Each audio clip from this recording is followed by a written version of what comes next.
ang Bombo Radio Philippines. Fully digitalized.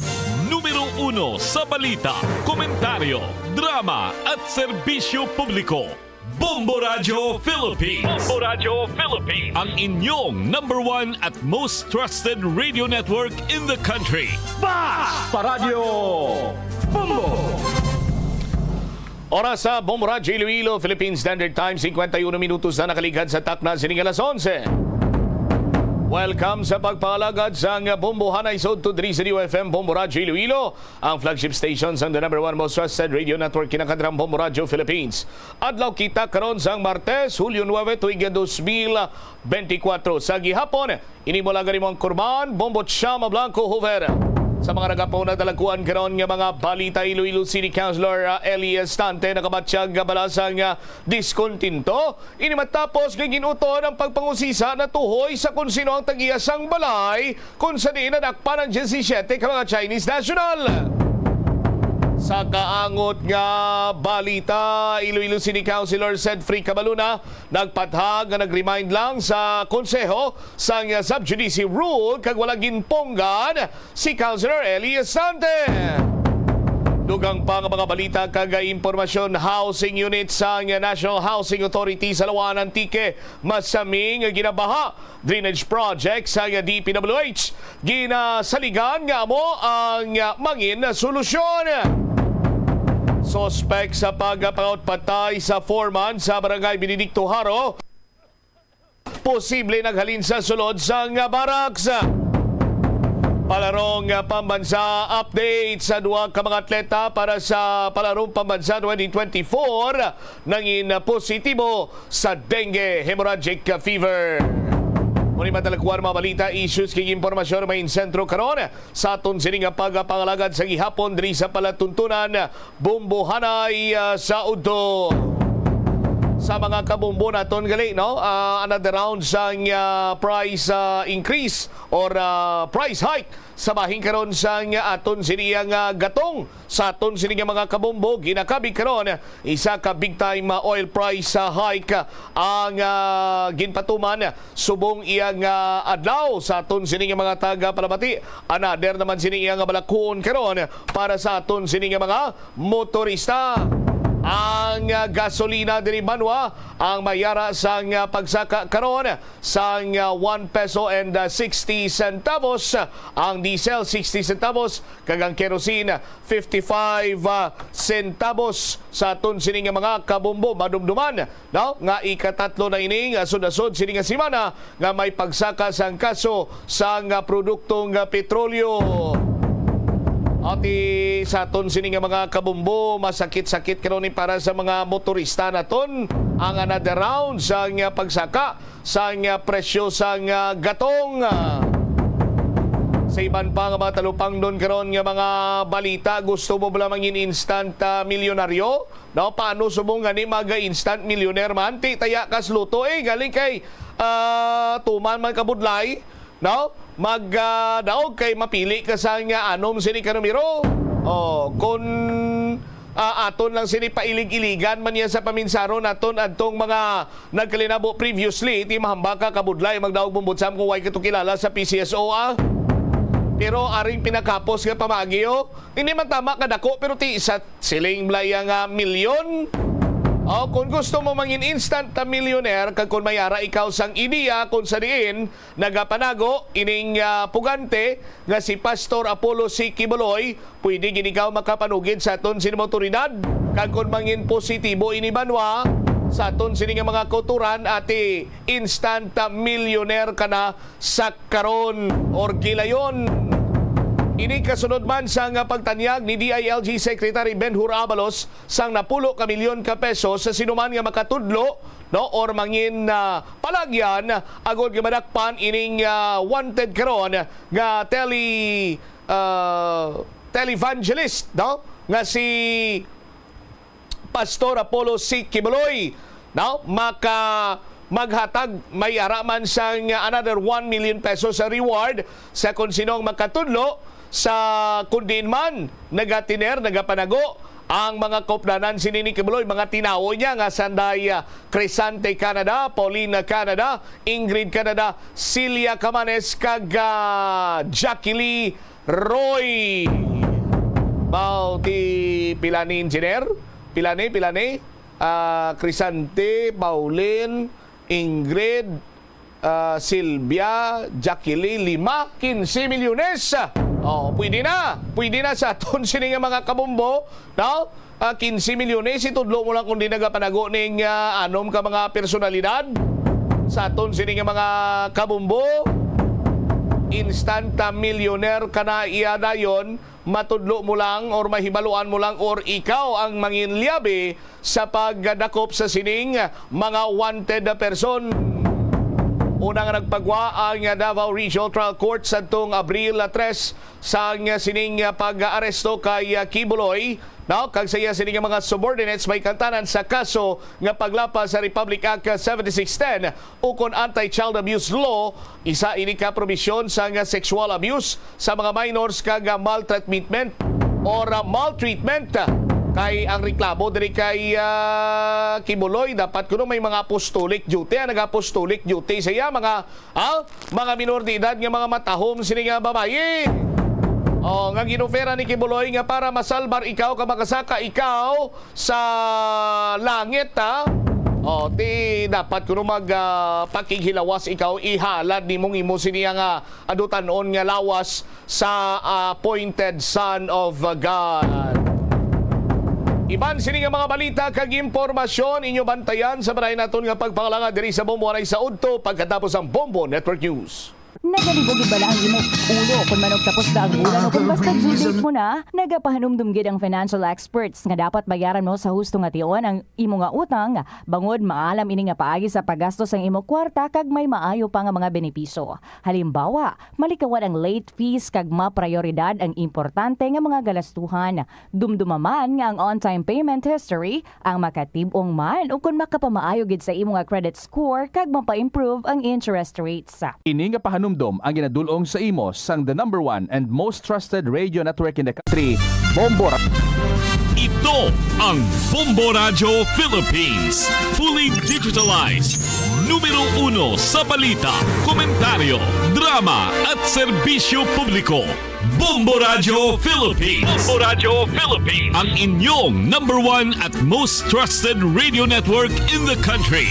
Sa radyo Bombo. This is Bombo Network News Noontime Edition broadcasting live at Bombo Radio Broadcast Center, Makati City, Philippines. Araw ngayon ng Martes, ikasyam sa buwan ng Hulyo, taong 2024. Sa ulo ng ating mga balita. Sa ating mga pangunahing balita, ang National Task Force on the West Philippine Sea pinasinangulungan ang akusasyon ng China laban huyan sa Pilipinas kaugnay sa pinsala o umano'y pinsala ng BRP Sierra Madre sa mga bahura sa Ayungin.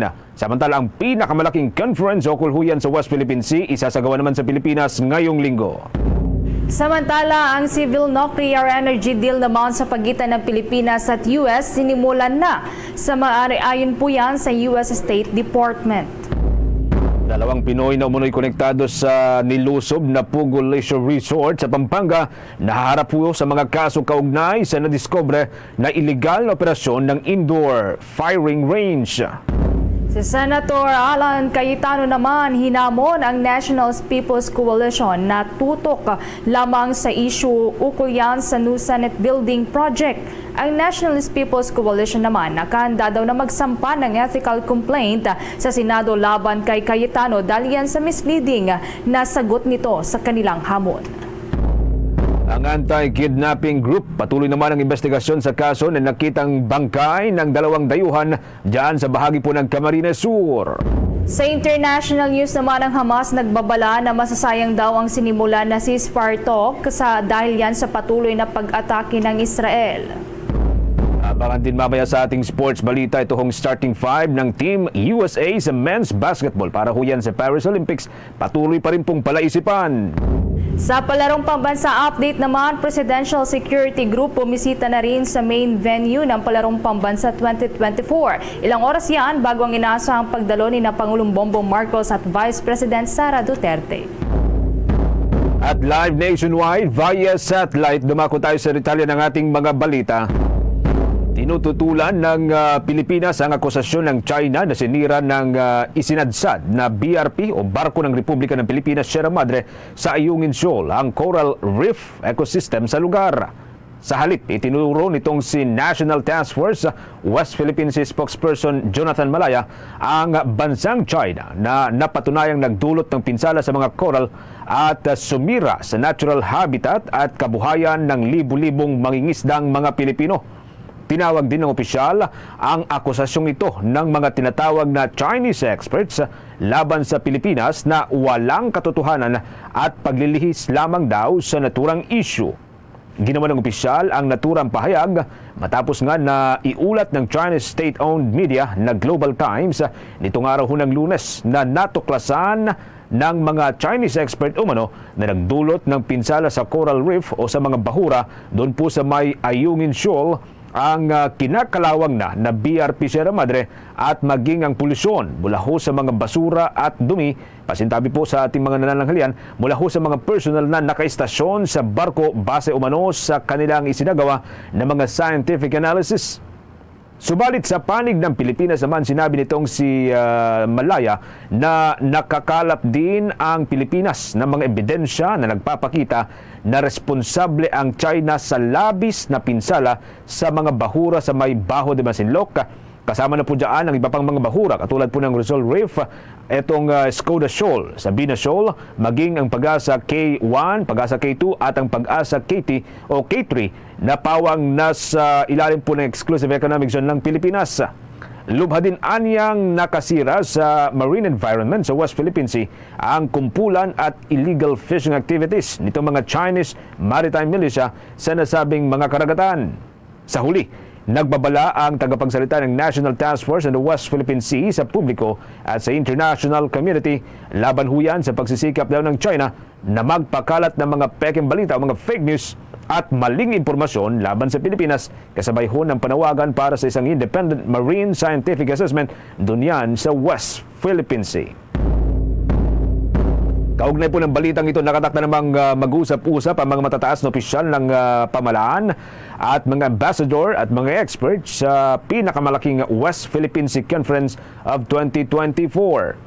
Ito ho ay upang ipagdiwang ang ikawalong anibersaryo nitong arbitral ruling na nagpapawalang bisa nga sa claims ng China sa may West Philippine Sea. Ito ho ay inorganisa ng Strat-based ADR Institute sa pagpagtulungan ho ng Australian at US Embassy sa Pilipinas. Ito mga kabombo ka Star Nation ay gaganapin po sa Hulyo 12 ng taong 2024 dito ho sa lungsod ng Makati. Kabilang sa mga inasahan na dadalo at magbibigay ng kanilang mga insights sa mga talumpati ay ang mga ambassador ng United States, Australia, Canada, France at maging ang ambassador ng Japan. Magbibigay rin ng kanilang mensahe ang National Security Council at ilan pang mga top military officials mula ho sa Philippine Navy at maging sa Philippine Air Force, Philippine Coast Guard at maging sa may Presidential Office for Maritime Concerns. Ayon kay Strat-based Institute President Professor Dindo Manhit, napapanahon na mapag-uusapan yung tungkol sa inaasal ng China sa may West Philippine Sea. Ito'y para daw makakuha at magkaroon ng palitan ng mga views o palitan po ng mga koro-koro at mga opinyon kaugnay sa kahalagahan ng lumabas na ruling. Mahalaga din ito, anya, para humamantene ang rules-based international order sa may Indo-Pacific region kung saan po nabibilang itong West Philippine Sea. Ayon pa rin kay Professor Manhit, ang naturang ruling ay nagpapakita sa malawakang effort ng Pilipinas para depensahan ang soberanya, territorial integrity at maging ang economic rights ng Pilipinas dyan sa may West Philippine Sea nang dumadaan sa tama, akma at legal na paraan. Samantala, inanunsyo naman po ngayong araw ng US State Department na naging epektibo na noong Hulyo 2 ang mapayapang Nuclear Cooperation Agreement o ang 123 Agreement sa pagitan niya ng Pilipinas at ng Amerika. Base na rin ito sa mutual commitment ng dalawang bansa para sa nuclear non-proliferation. Kaugnay nito ay mapapahusay pa ang kooperasyon ng dalawang bansa pagdating sa malinis na enerhiya, gayon din ang energy security at mapapalakas din nito ang matagal ng bilateral diplomatic at economic relationships ng Amerika at Pilipinas. Nakapaloob din sa ilalim ng kasunduan ang legal framework para pahintulutan ng mga kumpanya ng Amerika na mag-export ng nuclear material, equipment at components sa ibang bansa. Papayagan din dito ang paglilipat ng nuclear material, equipment, kabilang na ang reactors, components at impormasyon para sa nuclear research at civil nuclear energy production. Una nga rito, sinabi ni Energy Director Patrick Aquino sa eksklusibong panayam ng Bombo Radio na ang inclusion ng nuclear power sa ating energy mix ay makakatulong yan upang mabawasan ang ating dependence sa mga produktong petrolyo. Dahil dito masisiguro natin na ang ating mga kababayan ay hindi gaanong maapektuhan ng pabago-bagong presyohan sa pandaigdigang merkado ng petrolyo. Bukod dito, ang pag-develop din at paggamit ng nuclear energy ay magpapahintulot sa Pilipinas na makatulong sa pandaigdigang pagsusumikap na bawasan ang emissions sa pamamagitan ng pagliit ng paggamit ng fossil fuels. Kaugnay niya, narito pakinggan po natin ang bahagi ng naging pahayag ni Department of Energy Director Patrick Aquino. Sa ilalim po ng ating Philippine Energy Plan 2023-2050, maging ng ating Philippine Development Plan, ambisyon natin 2040, nailagay na po ang ating nuclear power sa energy mix upang makabawas sa ating dependence sa mga petroleum products. Masisiguro po natin ito na ang pagpasok ng ating nuclear ay sumusunod sa mga nakatakdang atas ng ating International Atomic Energy Agency at higit pa dito, kapag pumasok po ang ating nuclear, hindi na po tayo masyadong maapektuhan ng pabago-bagong presyo sa pandaigdigang merkado ng petrolyo. Agi po yan ang pahayag ni Department of Energy Director Patrick Aquino. Samantala sa iba pang mga balita, magbibigay ang gobyerno ho ng Japan nitong tinatawag na Coastal Surveillance Radar System dito ho sa Pilipinas. Ito ay sa ilalim nitong bagong lunsad na official security assistance ng naturang bansa kung saan ang bansa ho natin, ang Pilipinas, ang siya hong unang tatanggap nito. Layunin nito na mapalakas pa itong bilateral Coast Guard coordination at magbigay ng karagdagang mga patrol vessels sa pamagitan po yan ng naturang assistance ng Japan.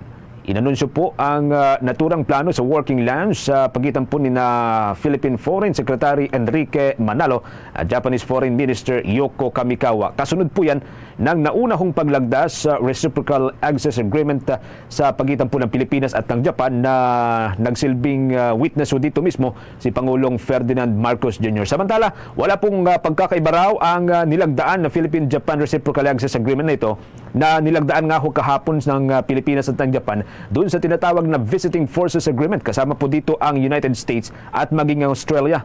Ito'y ayon naman kay Defense Secretary Gilberto Teodoro na sabi ho niya, wala hong makabuluhang pagkakaiba ang Reciprocal Access Agreement sa Visiting Forces. Paliwanag po ng kalihim, ang tanging pagkakaiba lamang ay iniayon lamang ho itong Reciprocal Access Agreement sa mga kinakailangan ng lokal na batas sa bawat bansa. Sa kabuuan po ito na pareho ng Reciprocal Access at itong Visiting Forces Agreement. Ayon pa po sa kalihim, sa nasabing kasunduan, pinapayagan ng interoperability sa pagitan po ng Armed Forces of the Philippines at Japanese Self-Defense Forces maging dito ho sa Pilipinas o kung hindi man ay dyan sa may bansang Japan. Asahan na rin daw ang mas pinalakas na training and interoperability exercise ng dalawang armed forces. Una pong sinabi nitong si Secretary Teodoro na layon ng naturang agreement ay para ho mapanatili ang peace and stability dyan sa may Indo-Pacific region. Samantala sa iba pang malalaking balita, naharap ngayon ang dalawang Pilipino na umano'y konektado sa ni-raid na leisure resort. Doon po na pinaniwala ng Chinese executives po ng POGO o Philippine Offshore Gaming Operator sa Porac, Pampanga. Kaugnay po yan sa nadiskubring iligal na operasyon ng indoor firing range. Ito ay sina Daniel Salcedo Jr. at Chona Alejandre na nauna na ngang dinala sa kustodiya ng pulisya na nakalista umano bilang incorporators ng kumpanyang nagpaupa sa Lucky South 99 Corporation sa Porac, Pampanga. Nauna na ngang dinala ang mga ito ng Provincial Police sa Provincial Prosecutor's Office para sa inquest proceedings noong linggo. Subalit nagpasya si Associate Provincial Prosecutor Alexander Lopez na palayain ang dalawa dahil sa kawalan daw ng sinumpaang salaysay ng mga biktima ng human trafficking. Kaya't sa halip ay maharap ang mga ito sa kaso sa pamamagitan ng regular filing para yan sa illegal na operasyon ng indoor firing range sa ni-raid na 2 ektaryang high-end leisure resort sa Barangay Señora sa Porac, Pampanga. Ang natura nga pong indoor firing range ay nadiskubre sa ikinasang search warrant sa 2 individual kung saan isa dito ay Chinese national na nagpapatakbo daw ng Lucky South 99 Corporation. Subalit wala sa naturang property ang mga executives nang isagawa ang raid, subalit natagpuan doon ang 2 Pinoy. Sa panayam naman sa 2 Pinoy, sinabi namang ito na pawang mga empleyado lamang sila na nagtatrabaho para sa Whirlwind Corporation sa nakalipas na 3 o 4 na taon. Ayon naman sa Central Luzon Regional Police, hindi sila nag-issue ng permit sa naturang pasilidad na mayroong indoor firing range. Sinabi naman ni Police Colonel J. Dimaandal ng Pampanga Provincial Police Director na ang natura daw na firing range ay gawa sa konkretong materyales at meron din itong electronic control para sa pistol at rifle na kaya daw hindi maririnig gaano ang ingay mula sa labas. Saad pa ni Dimaandal na maging ang Philippine National Police ay walang ganitong klasing pasilidad. Samantala, ang una naman ng subject doon sa ikinasangang search warrant na kinilalang si Catherine Cassandra Lee Ong ay hindi naman natagpuan sa ikinasa din na search warrant. Ito ngang si Ong ay nakalista bilang incorporator ng Whirlwind Corporation at napaulat din na kasintahan ng kapatid na lalaki ni Bamban Mayor Alice Go.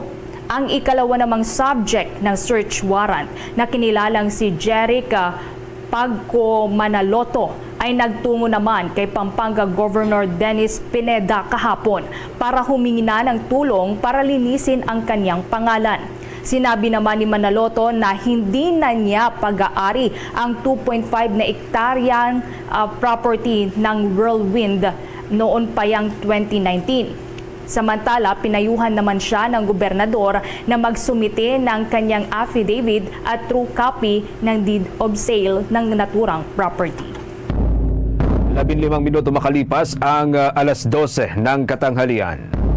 Sa iba pang mga malalaking balita, binigyang diin itong si Agri-Party List Representative Wilbert Lee na ang pagpapalakas ng lokal na supply ng pagkain sa pamagitan po ng pag-optimize sa sektor ng agrikultura at pagbibigay kapangyarihan sa mga magsasaka at mangingisda ay siya hong magsisilbing susi sa pagkamit ng mga layunin sa nutrisyon ng ating bansa na nakabalangka sa Philippine Plan of Action for Nutrition 2023-2028. Ginawa ng kongresista ang pahayag sa pagtutungo nito sa May Virac, Catanduanes kung saan siya ang panauhing tagapagsalita ng ikatlong Bicolano Young Leaders Congress. Sinabi ng mambabatas sa pinakabagong Philippine Plan of Action for Nutrition, binibigyang diin daw dito ang seguridad sa pagkain bilang isang kasangkapan upang malabanan ang mga problema sa nutrisyon ng mga Pilipino. Ito ho ay konektado sa estratehiya ng Philippine Development Plan na palakasin pa yung produktibidad at katatagan ng lokal na sektor ng agrikultura at pangisdaan upang matiyak ang seguridad sa pagkain at etong wastong nutrisyon. Ayon sa Bicolanong mambabatas, mahalaga po rito ang suporta at proteksyon sa mga magsasaka at mangingisda upang makamit ang nasabing adhikain. Punto pa po nito na kaisa siya sa hangarin na epektibong maipatupad ang naturang plano. Kaya mahalaga na maiangat ang sektor ng agrikultura na magreresulta raw sa pagpapataas ng supply ng pagkain, pagpapababa ng presyo ng mga bilihin at mabibigyan ng access ang mga maraming Pilipino o mga maraming pamilyang Pilipino sa masustansya na kailangan po ng mga ito. Inayag din ng mababatas na kabilang sa pinakabagong action plan ay nakatutok sa food security, obesity at pagkilala sa kahalagahan ng pag-improve o pagpapaangat sa nutrition behavior. Muling nanawagan ng mababatas sa kapwa mababatas na ipasa na rin itong panukalang House Bill No. 3957 o ito yung Kadiwa Agri-Food Terminal Act. Isinusulong din ng kongresista ang House Bill No. 2421 o ito yung Nutritional Information Disclosure Act kung saan ay minamandato nito ang food service establishment na malinaw na ilalatag ang nutritional information. Samantala, kuha muna tayo ng report. Ang anti-kidnapping group patuloy naman ang investigasyon ngayon sa kaso na nakitang bangkay ng 2 dayuhan doon sa Camarines Sur. Samantalang Philippine National Police naman nakumpiska ang isa pong 100 million na droga doon po yan sa loob ng 4 na araw. Kaugnay niyan, may nagkalapang report si Bombo Kelly Cordero. Kasalukuyang iniimbestigahan na ng anti-kidnapping group ang kaso hinggil sa nakitang bangkay ng 2 dayuhan sa Camarines Sur. Ayon kay Department of Interior and Local Government Secretary Benhur Abalos Jr., pinaniniwala ang biktima ng kidnapping ang 2 Chinese-American. Nakikipag-ugnayan na ngayon ng mga otoridad sa iba't ibang foreign agencies, partikular na sa mga counterparts sa ibang bansa, hinggil dito sa naturang kaso. Sa ngayon, tiniyak ng DILG na may magandang development na sa kaso at magbibigay ng karagdagang update sa mga susunod na araw. Kaugnay niya, narato't pakinggan natin ang bahagi ng pahayag ni DILG Secretary Benhur Abalos Jr. Na 2 bangkay na nakita po rito sa Camarines Sur, no? Sina Jimmy Jingsun at na isang Chinese American at Ke Fuxia, isang Chinese American. Sila'y pinaniniwala ang biktima po, no, ng pagtukot at kasalukuyang ito'y iniimbestigahan na ng ating AKG. Andito po ang ating AKG rin. At maganda ang development ng kaso. No, meron na po silang nakikita magandang development. Samantala sa ibang balita naman, binigyang diin ni Abalos na agresibo ang Philippine National Police sa laban kontra droga. Nito lamang July 1 hanggang July 5 nagsagawa ang kapulisan ng 651 police operations kung saan 827 ang arestado. Sa naturang operasyon, nakumpiska ang 13,597 gramo ng shabu, 11,108 gramo ng marijuana at nasa 29,222 plant ng marijuana. Sa kabuuan ay nagkakahalaga ang mga ito ng higit 100,858,000 pesos. Hinggil naman sa nakuhang lumulutang na pakete ng droga sa baybayin ng Ilocos Sur at Pampanga, pinasalamatan ni Abalos ang mga mangingisda na nag-surrender at nag-report nito sa kinauukulan. Nakuha ang mga pakete noong June 24 hanggang July 7. Para sa Bombo Network News, Bombo Kelly Cordero nag-uulat para sa number 1 and most trusted radio network in the country, Bombo Radio Philippines. Basta Radio, Bombo!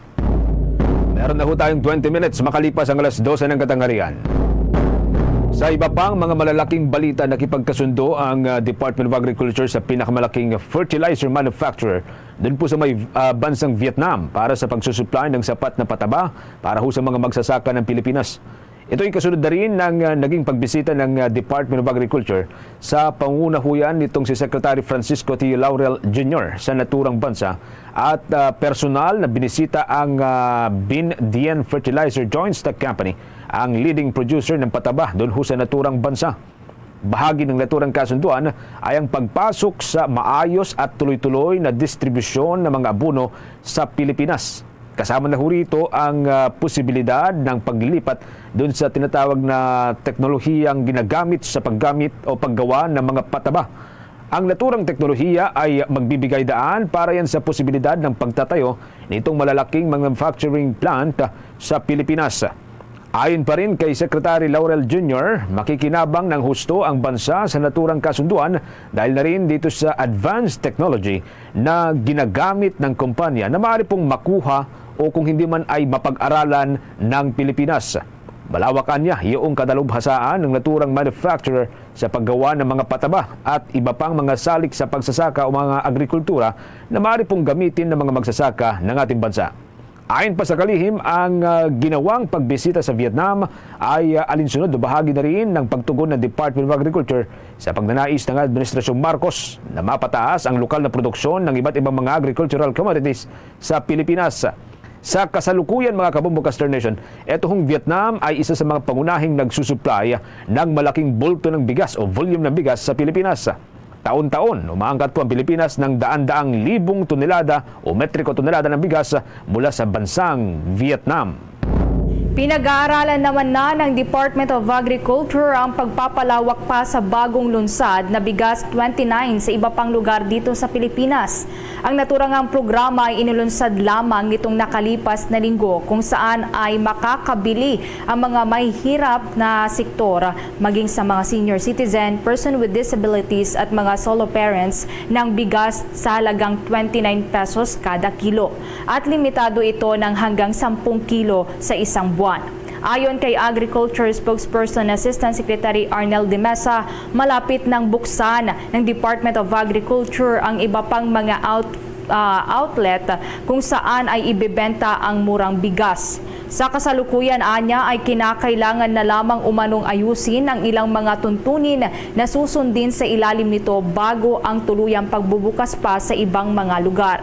Isa nga sa mga ikinukonsidera dito ay ang pagbubukas ng mga outlet sa mga komunidad na malapit sa mga benepisyaryo o may mataas na populasyon ng mga benepisyaryo upang hindi na sila kailangan pang bumiyahe at dumayo sa malalayong outlet.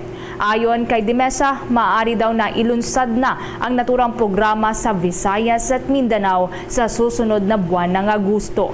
Nananatili naman anyang sapat ang supply ng bigas na ibinibenta sa naturang halaga. Sa tulong po yan ng National Food Authority.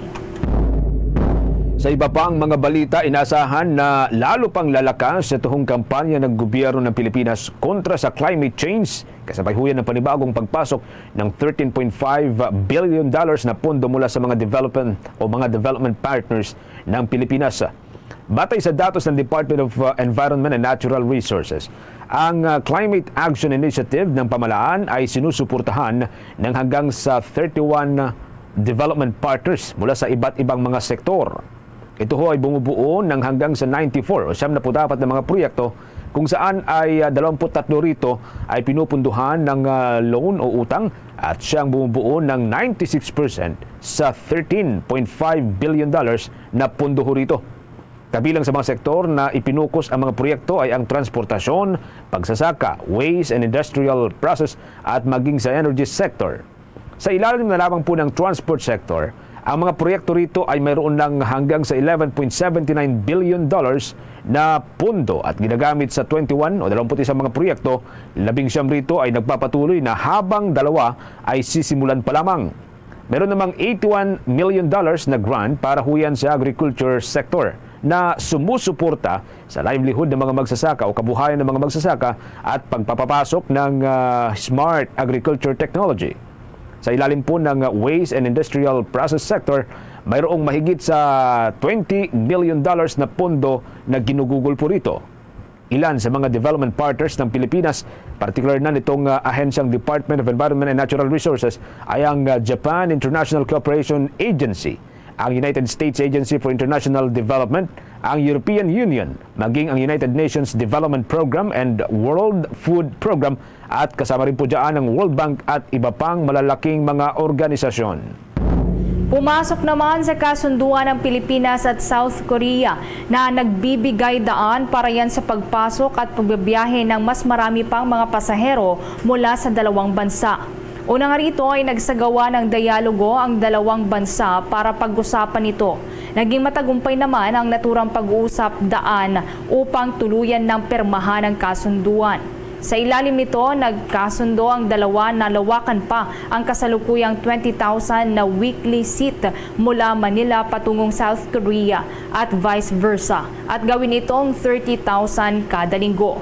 Sa ilalim din ng bagong kasunduan, hindi na nagpapataw pa ang dalawang bansa ng mga limit sa mga flights mula Manila patungong Korea. Maging ang mga biyahe mula sa labas ng Manila patungo sa iba pang bahagi ng South Korea ay mananatili na ring bukas at hindi lilimitahan. Inaasahan naman na mararanasan ang epekto ng naturang kasunduan oras na samantalahin na ito ng mga airline. Ang South Korea nga ay isa sa mga pangunahing tourism market ng Pilipinas bago pa man pumasok ang COVID-19 pandemic. Ngayong post-pandemic na, patuloy pa rin ang pagdami ng mga South Korean na mga turista na pumupunta sa Pilipinas, kung saan hanggang noong May 2024 ay nakapagtala na ang Department of Tourism ng 682,362 na turista mula sa South Korea. 27 minutes makalipas ang alas 12 ng tanghali.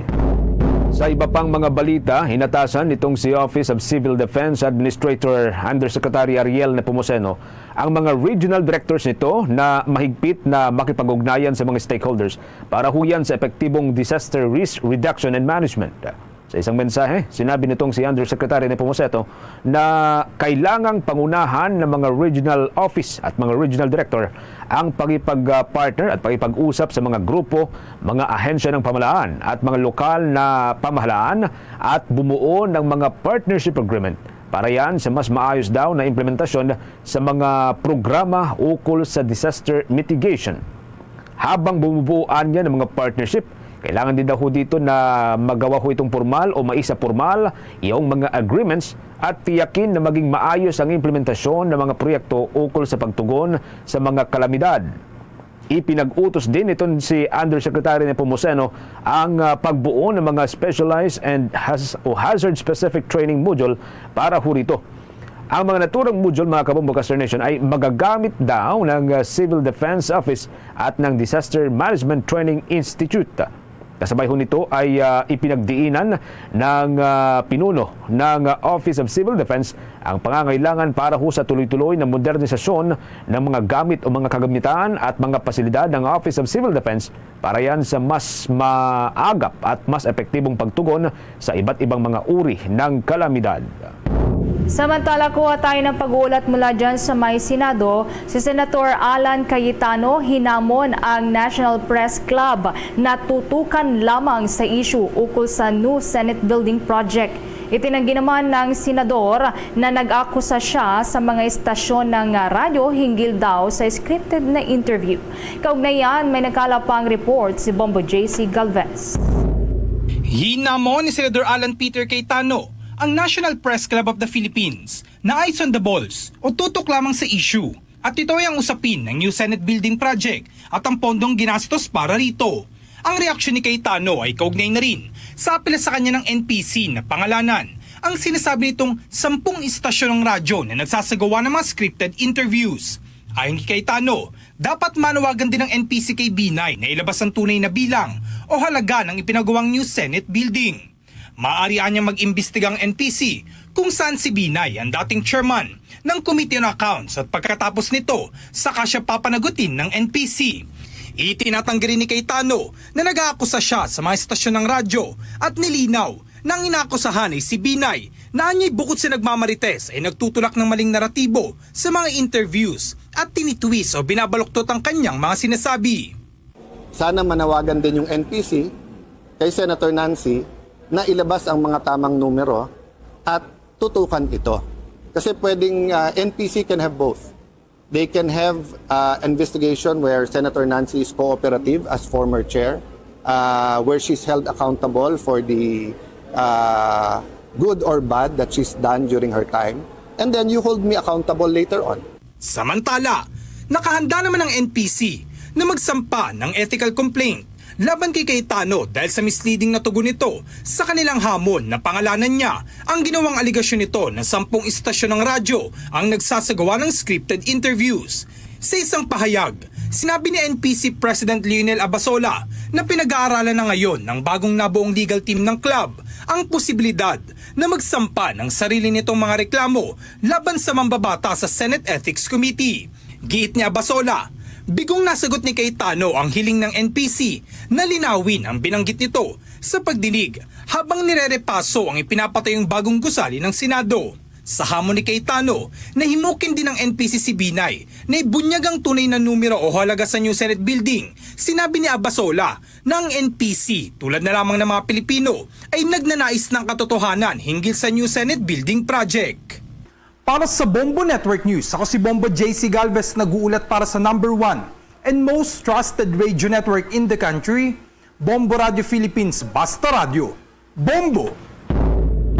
Karagdagan pa rin sa ating mga balita o bago huyan, oras natin 28 minutes na lamang at mag-alauna na po ng hapon. Sa iba pang malalaking balita, inaasahan na tataas ang bentahan daw ng pagkain sa Pilipinas ngayon pong 2024. Ito resulta na rin ng pag-rebound o ito yung pagbabalik sigla ng hospitality at food service industry sa Pilipinas. Mula yan sa naging epekto itong COVID-19 pandemic. Batay sa report na inilabas ng United States Department of Agriculture, posibleng sisipa sa 5% sa 5% ang pagtaas ng food and beverage manufacturing sa Pilipinas. Sa kabila pa rin po yan ng pagtaas ng production cost. Katwiran ng United States Department of Agriculture, ang pagtaas ng produksyon ay magtutulak lamang sa mga manufacturer para ho taasan nila ang kanilang production and production price. Ang food retail ay maaari pong lumaki raw ng hanggang sa 7% o 7% para sa taong ito, habang lalo pang lumalaki ang konsumo dahil sa patuloy naman na pagbibiyahe daw ng publiko at mas maikling panahon na kanila nang ginugugol sa kanilang mga kabahayan upang magluto sila ng kanilang mga pagkain. Ilan pa sa mga nasalik na maaari pong makapagpataas sa naturang sektor ay ang posibilidad ng expansion ng mga retail chain stores sa malalaking syudad at probinsya sa buong Pilipinas. Kasama na po dito yung patuloy na food inflation o iba pang mga salik. Ayon pa sa United States Department of Agriculture, maaring malagpasan pa ng food service ngayong taon ang sales o bentahan sa food service noon pong bago pumasok ang pandemya at posibleng aangat para ho ito ng hanggang sa 10%. Bombo International News. Nagbabala ang Hamas na ang patuloy daw na pag-atake ng Israel doon sa Gaza ay magdudulot ng hindi maganda sa isinusulong na ceasefire o tigil putukan. Ayon kay Hamas Chief Ismail Haniyeh na masasayang lamang daw lahat ng mga nasimulan sa magandang pag-uusap kung hindi titigil ang Israel sa pag-atake. Hinikayat din ito ang mga mediators ng mga bansa na dapat ay agad na gumawa ng kanilang mga hakbangin para hindi na masayang ang mga isinusulong nilang permanenteng tigil putukan. Itinuro pa nila si Israeli Prime Minister Benjamin Netanyahu at ang kasundaluhan ng Israel na siya daw nasa likod ng pagkakabagsak ng negosasyon. Samantala, labis naman na ikinalungkot ng United Nations Relief and Works Agency for Palestine Refugees ang dami ng mga nasira sa Gaza Strip dahil po yan sa pag-atake ng Israel.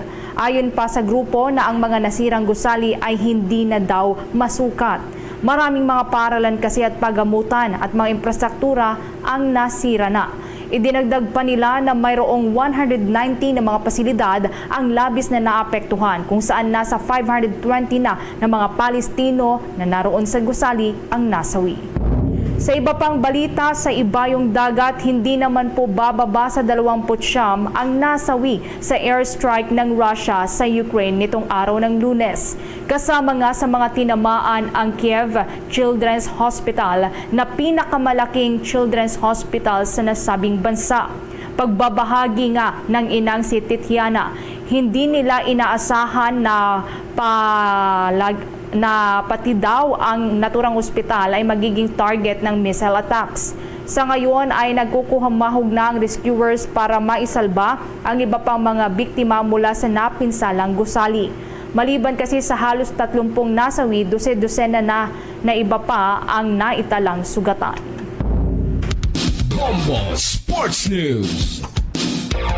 Sa ating sports balita, magkakaiba-iba ang pananaw ng mga NBA analysts kung sino ang posibleng maglaro sa starting five ng Team USA sa 5x5 men's basketball para huyan sa Paris Olympics o itong Olympics 2024. Binubuo kasi ang naturahong kupunan ng pinakamagagaling na mga National Basketball Association players katulad po nitong sina LeBron King James, Stephen Curry, Kevin Durant at Kawhi Leonard at iba pang mga magagaling na atleta ng Estados Unidos. Marami sa mga NBA analysts ang nagbibigay po ng kanilang listahan para yan sa starting five kung saan ilan sa mga naging salik na pinagbasehan ay ang edad ng mga players, yung flexibility ng mga players sa kanilang mga hawak na posisyon at maging ang NBA record at ang chemistry sa pagitan po ng mga ito. Kabilang sa mga paboritong mauuna sa court at bubuo sa starting five ay ang dalawang four-time NBA champion na sina LeBron James at Stephen Curry na matagal na panahong magkaribal sa mga finals games. Maaari pong maglaro itong si LeBron bilang power forward at point guard naman itong si Stephen Curry. Sunod sa dalawa ay ang dalawang big man, itong sina Kevin Durant at Joel Embiid. Etong si Durant ay two-time NBA champion, ngunit sa kasalukuyan ay dumaranas po siya ng pananakit sa kanyang binti. Dati ring kinoronahan itong si Joel Embiid bilang most valuable player ng liga. Kung makakasali ang dalawa sa starting five, maaari pong maglaro bilang sentro itong si Kevin Durant, habang forward o power forward naman itong si Joel Embiid. Bilang pupuno sa nalalabing shooting guard, inirekomenda ng ilang mga analyst na pupunan ito ng bagitong si Anthony Edwards o kung hindi man ay itong si Jason Tatum na bagong NBA champion lamang. Isa rin itong si two-time NBA champion Kawhi Leonard na maaari umanong ipalit sa mga naunang mga players. Sa kasalukuyan ay nagpapatuloy ang training camp ng Team USA kasama ho ang mga magagaling na NBA players sa pangunan nitong si head coach Steve Kerr. Isa sa mga ginagawa ng koponan ay ang team scrimmage kung saan ay inihaharap ang mga ito sa kanilang kapwa magagaling na mga NBA players, ngunit hindi sila bahagi ng opisyal na delegasyon sa Paris Olympics. Samantala po, kuha pa tayo ng karagdagang pag-uulat mula naman po dyan sa may DSWD at iba pang ahensya ng gobyerno. Abay pinag-aaralan na rin ang dagdag na cash grant para yan sa mga benepisyaryo ng 4Ps. Kaugnay yan, may kabuang pag-uulat si Bombo Joanna Martinez. Pinag-aaralan ng Department of Social Welfare and Development, katuwang ang National Economic and Development Authority at Philippine Institute for Development Studies ang pagdaragdag sa ipinamamahaging cash grant sa mga individual na kabilang sa Pantawid Pamilyang Pilipino program ng ahensya. Ang nasabing adjustment na ito ang naging plano ng ahensya upang mas makasabay ang mga 4Ps beneficiary sa pagtaas ng bilihin dito sa ating bansa. Ayon kay DSWD Office of the Assistant Secretary for External Assistance and Development and B First Social Protection Project and Department Official Spokesperson Juan Carlo Marquez, masusi raw nila itong pinag-aaralan at bumabase rin sila sa mga research na isinasagawa at balak nilang otomatiko na lamang ito at hindi na kinakailangan pa ng legislation. Oo, sabi ko nga ito'y masusing pinag-aaralan dahil ang consideration nga is inflation. So nagbabago ang trend sa inflation and also will be based on the researches ng ating mga katuwang na mga ahensya gaya ng Philippine Institute for Development Studies at ng NEDA. Para kasi ngayon ang aim sana namin hindi na siya mag-require ng amendment sa law yung adjustment. So parang if ever gagawin na siyang automatic na hindi na kailangan ng legislation. So talagang masusi itong pinag-aaralan ng DSWD katuwang na ang NEDA at iba pang ahensya. Kaya hindi rin namin maibigay yung exact na amount on the adjustment. Ganito rin ang sinabi ni Department of Social Welfare and Development Assistant Secretary for Disaster Response and Management Group Irene B. Dumlao. Ayon sa kanya, patuloy rin ang isinasagawang pagpupulong nila upang malaman at madetermina ang mga trigger at parameters upang matiyak ng ahensya na matutugunan ang pangangailangan ng mga benepisyaryo ng nasabing programa. Kung sakali man daw na maisaayos at maaprobahan ng nasabing panukala, inaasahan na sa susunod na taon pa ito maaaring maipatupad at maramdaman. Ito ay bilang tugon sa ibinabang direktiba ni Pangulong Ferdinand Bongbong Marcos Jr. sa ahensya na magkaroon ng pag-aaral, partikular na sa kung paano tutugunan ang epekto ng inflation lalo na sa mga naaapektuhan nating kababayang Pilipino at benepisyaryo ng Pantawid Pamilyang Pilipino Programa. Para sa Bombo Network News, Bombo Joanna Martinez nag-uulat para sa #1 and most trusted radio network in the country, Bombo Radio Philippines. Basta Radio, Bombo! 19 na minuto bago sumapit ang launa ng hapon at sa iba pang balita, tiniyak ho ngayon ng Commission on Elections na mailalabas nila bago ko maghalalan yung Digital Voters ID para ho yan sa mga overseas Filipino workers na bumuboto. Ayon kay Commission on Elections Chairman George Erwin Garcia, magagamit ito bilang alternatibong government-issued ID sa pagpaparehistro para huyan sa pilot internet voting sa naturang halalan sa 2025 at sa iba pang mga transaksyon kaugnay po sa Commission on Elections. Kung sakali pong hindi dala, maaari naman ang Philippine passport o kung hindi naman ay ito hong Seafarers Identification Record Book. Anya, ang mga Pinoy na nasa ibang bansa ay kailangan daw kung may active registration record sa Commission on Election para huyan makalahok sila sa nalalapit na halalan sa 2025. Maalala na itinigil po ang pamahagi ng Physical Voters ID bilang pagbibigay daan sa Philippine Identification System o ito yung mas kilala bilang PhilSys mula pa noong 2018. Ang pre-registration para ho sa overseas voters na gustong sumali sa internet voting ay mula Pebrero 12 hanggang Mayo 12 ng 2025.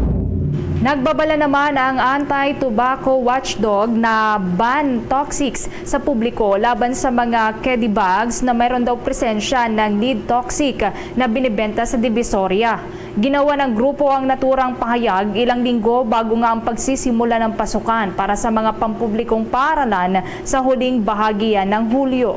Ayon sa Ban Toxics, ang ganitong mga produkto na may toxic chemicals ay nakakabahala daw lalo na sa kalusugan ng mga bata. Pinapaalalahanan rin ng grupo ang mga magulang na suriing mabuti ang produkto kung ito ba ay mayroong presensya ng kemikal. Sinabi din ng grupo na sinuri nito ang mga sample ng school bag mula sa mga colorful designs, painted fabric, kabilang na dyan ang mga zipper at nakakita at nakakalason daw na antas ng lead na aabot ng hanggang 11,900 parts per million. Ang mataas daw na antas ng pagkakalantad ng mga bata sa naturang kemikal ay maaaring makapinsala ng husto sa kanilang utak at central nervous system. Ito ay maaari ding maging sanhi ng koma, konvulsyon at maging ng kamatayan. Dahil dito, hinimok ng grupo ang mga magulang na wag lamang isaalang-alang ang presyo ng mga bag na bibilhin sa mga school supplies para sa kanilang mga anak. Kuha pa tayo ng mga dagdag na mga report. Ito hong si Pasig City Mayor Vico Soto, ikinababahala po ang paglaganap ng mga peking website na nagpapalaganap daw nitong mga peking balita o mga fake news. May nakuhang report po dito si Bombo Jovino Galang. Binalaan ni Pasig City Mayor Vico Soto ang mga mamamayan nito na maging maingat sa mga pagpapakalat ng fake news. Sinabi nito na may mga nagsulputang pages sa internet na halatang ito ay pinapatakbo ng mga trolls. So sa ngayon, hayaan nyo muna yung mga iba dyan na gumawa ng kwento, total, ginagastusan naman nila yan. Alam mo, may natuklasan po tayo nung weekend na medyo nakakabahala, pero hayaan na natin sila. Pero kailangan ko lang pong sabihin para i-raise natin yung guard natin. Kumbaga mag-ingat po tayo. Dapat alam po natin na nangyayari po ito. Ang medyo kailangan pag-ingatan natin ay may mga tao talaga na handang magsinungaling. Ang handang gawin ng kahit ano para lang sa posisyon o para sa kapangyarihan. Ito pong page na ito na puro trolls, 100,000 trolls po yung mga likes niya. Sa totoo, konti lang naman ang nakakapansin pa. Pero ang medyo nakaka-alarma, yung mga post po nito ay puro pabor sa atin. Puro magaganda yung sinasabi tungkol sa atin. So ibig sabihin, siguro yan yung style nila para isipin ng mga tao, ay ano yan, totoong page yan o kaya page ni Vico yan o page ng Mayor yan, puro pabor sa atin. At ina-anticipate natin na pag medyo a few months from now, pagkalipas ng ilang buwan, ay yan naman po yung i-weaponize o gagamitin para sa disinformation. Ito po yung gagamitin para magkalat ng peking balita. Gi nito na walang magiging problema sa kanya kung siya ay batikusin ng mga kritiko dahil alam naman niya na ginagampanan niya ng tama ang kanyang trabaho. Kaya ngayon pa lang, maging aware na po tayo. Maging aware na tayo na may mga tao po na handang gumastos ng milyon-milyon kasi hindi po mura yung ganyan. Although never ako nagkaroon ng ganyan, pero syempre maraming nagpapakita sa akin kung magkano yan, kung ano yung, di ba? So mag-ingat lang po tayo. Yan lang po sinasabi ko kasi kritisismo, walang problema eh. Kung sabihin na yung ginagawa natin. Hindi, bukas po tayo sa kritisismo. Tayo nga yung nagtatag ng ugnayan sa Pasig para marinig natin yung feedback, positibo man o negatibo. Pero ang ayaw lang natin ay yung peking balita. At nakikita natin, meron mga nagmo-mobilize para po rito. Kaya inihikayat ko po ang bawat isa na lalo na pagdating sa social media, pag may naririnig tayong mga balita, i-verify natin, tingnan natin yung pinagmumulan. Ako si Bombo Jovino Galang, nag-uulat para sa number 1 and most trusted radio network in the country, Bombo Radio Philippines, Basta Radio, Bombo! Makibahagi sa aksyon ng Palarong Pabansa 2024. Hatid sa inyo ng Bombo Radio at Star FM. Live! Ang Presidential Security Group at Presidential Management Staff abay bumisita rin din po sa may Cebu City Sports Center upang matiyak yung seguridad ni Pangulong Bongbong Marcos na dadalo nga ngayong araw sa Palarong Pambansa 2024. Kaugnay niyan, may update ang Bombo Radio Cebu. Bumisita sa Cebu City Sports Center ang Presidential Security Group o PSG at ang Presidential Management Staff o PMS ni Presidenteng Ferdinand Bongbong Marcos Jr. kung saan nagsagawa ng masusing inspeksyon ang mga kinatawan ng PSG at PMS para masuri ang kahandaan ng venue para sa pagbubukas ng Palarong Pambansa 2024 na nakatakdang isagawa ngayong araw na ito, Hulyo 9, 2024. Gayon din ang pagsusuri sa mga hakbang sa seguridad, logistical arrangement at mga pangkalahatang paghahanda upang matiyak ang maayos at ligtas na kaganapan, kung saan ang kanilang pagtatasa ay naglalayong tiyakin na ang lahat ng mga protokol ay nasa lugar upang magbigay ng isang ligtas na kapaligiran para sa mga kalaho, mga dignataryo at mga manunood na inaasahang dadalo sa grand opening. Una nang kinumpirma ni Cebu City Sports Commission Chairman at isa sa mga pangunahing organizer ng Palarong Pambansa na si John Pajes na dadalo si Pangulong Ferdinand Bongbong Marcos Jr. sa opening ceremony. Kaya naman, pinalakas ng Cebu City Police Office ang kanilang paghahanda para matiyak ang mahigpit na seguridad. Sa kabilang banda, kung maalala noong nakarang linggo lang, ay ang CCSC ay nakaranas ng pagbaha at inulan muli ang syudad kahapon ng hapon. Bagamat ipinangako ni Cebu City Sports Commission Chairman John Pajes na kung sakaling makakaranas ng pagbaha ang venue, ay may backup area ito sa mga kompetisyon na idadaos katulad ng football at track and field sa City of Naga sa katimugang bahagi ng lalawigan ng Cebu. Mayroon na rin itong pahintulot sa alkalde ng nasabing syudad upang masiguro ang tagumpay ng pag-organisa sa torneo. Sports where we really cannot do anything but wait in terms of if there's heavy downpour, softball, baseball, football. But one sport in particular, tennis, out of the 4 venues, we even have a backup indoor venue, Naga City, with the approval of Mayor Valchong, just in case there's really heavy downpour. Ating napakinggan si John Pajes, ang chairman ng Cebu City Sports Commission. Para sa Palarong Pambansa 2024 update sa Bombo Radio at Star FM, ako si Bombo Kenapor para sa number 1 and most trusted radio network in the country, Bombo Radio Philippines. Basta Radio, Bombo! 10 minuto bago sumapit ang alauna ng hapon, ang Iloilo City Council ay pinatawag ng Bureau of Immigration hinggil huyan sa paglipa na raw ng mga undocumented Chinese national doon po sa naturang lungsod. May nakuwang report ang Bombo Radio Iloilo. Hindi kumbinsido ang Iloilo City Council sa naging sagot ng Bureau of Immigration kaugnay di umano sa paglipana ng mga undocumented na immigrants sa lungsod ng Iloilo, partikular ang mga Chinese nationals.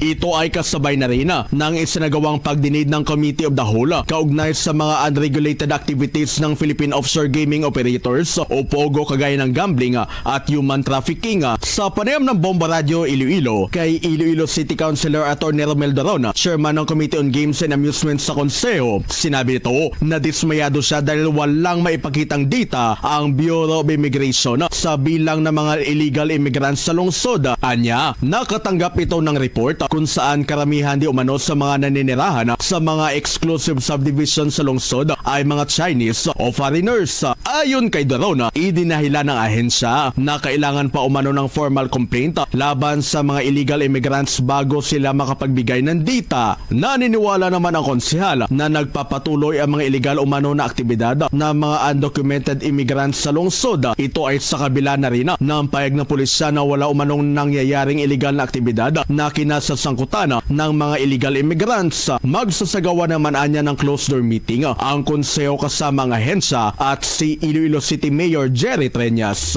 So we just want to protect also our city. They're engaged in illegal activities like prostitution, cybercrime, even drug trafficking, or human trafficking.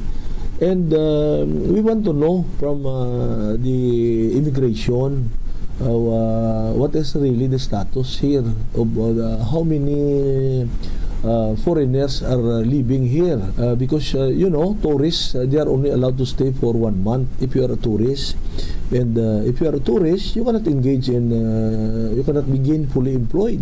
Si Iloilo City Councilor Attorney Romel Doron para sa Bombo Network News.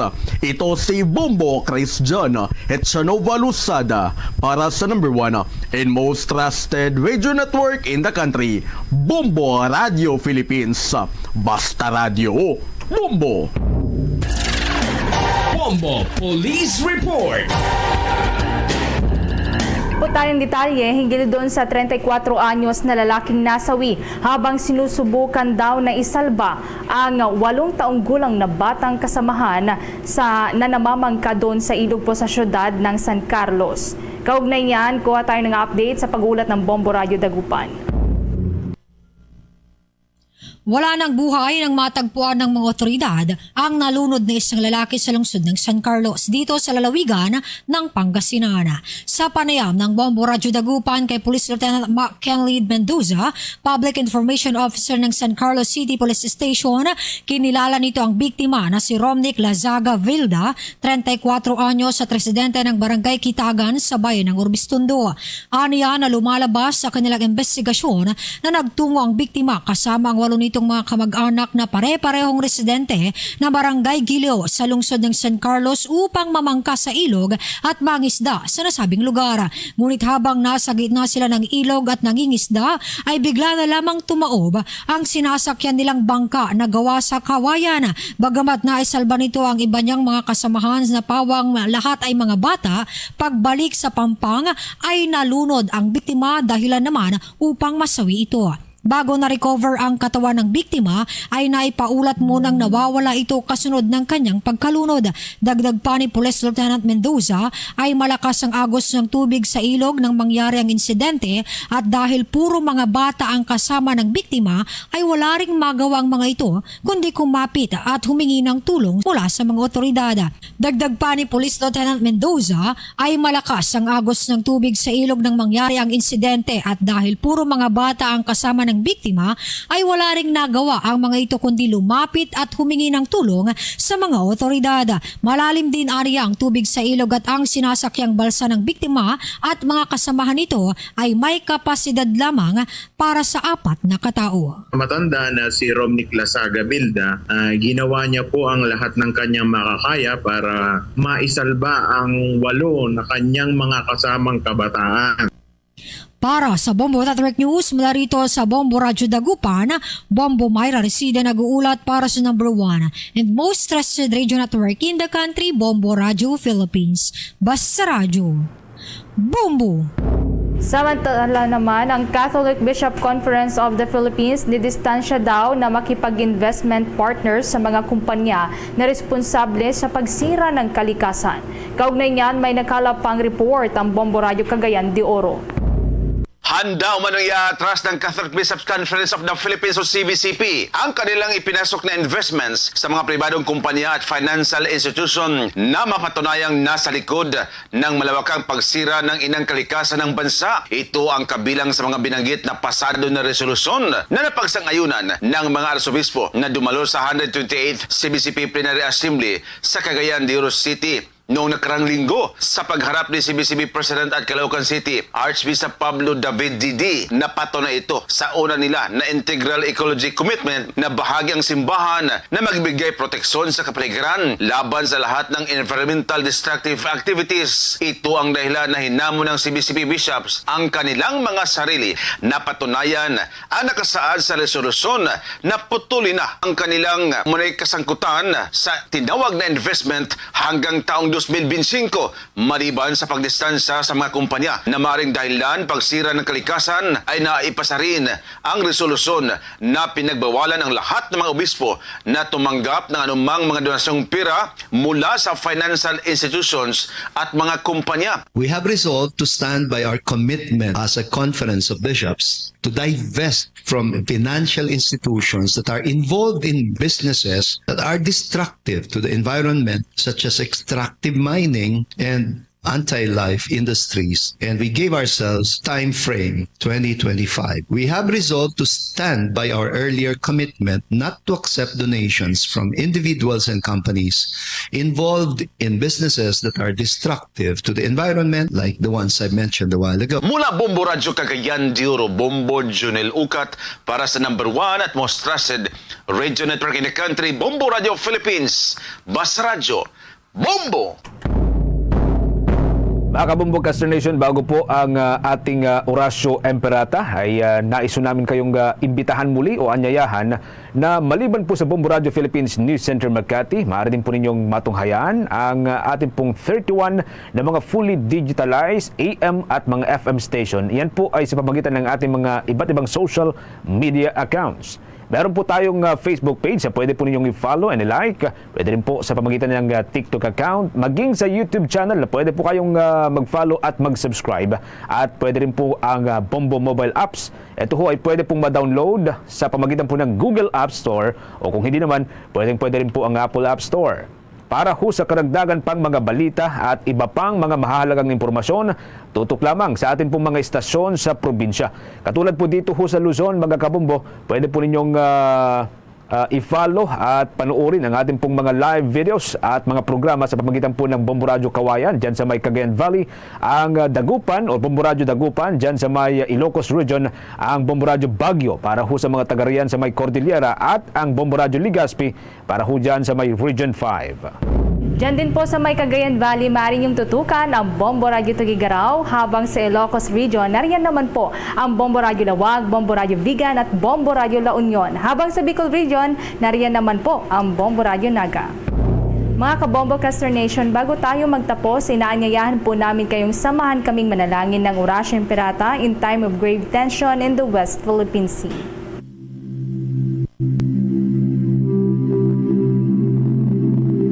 Our Lord God Almighty, maker of heaven and earth, the sky and the seas, look kindly on us, your children of the Philippine Islands, our home, now beset with tensions over our West Philippine Sea.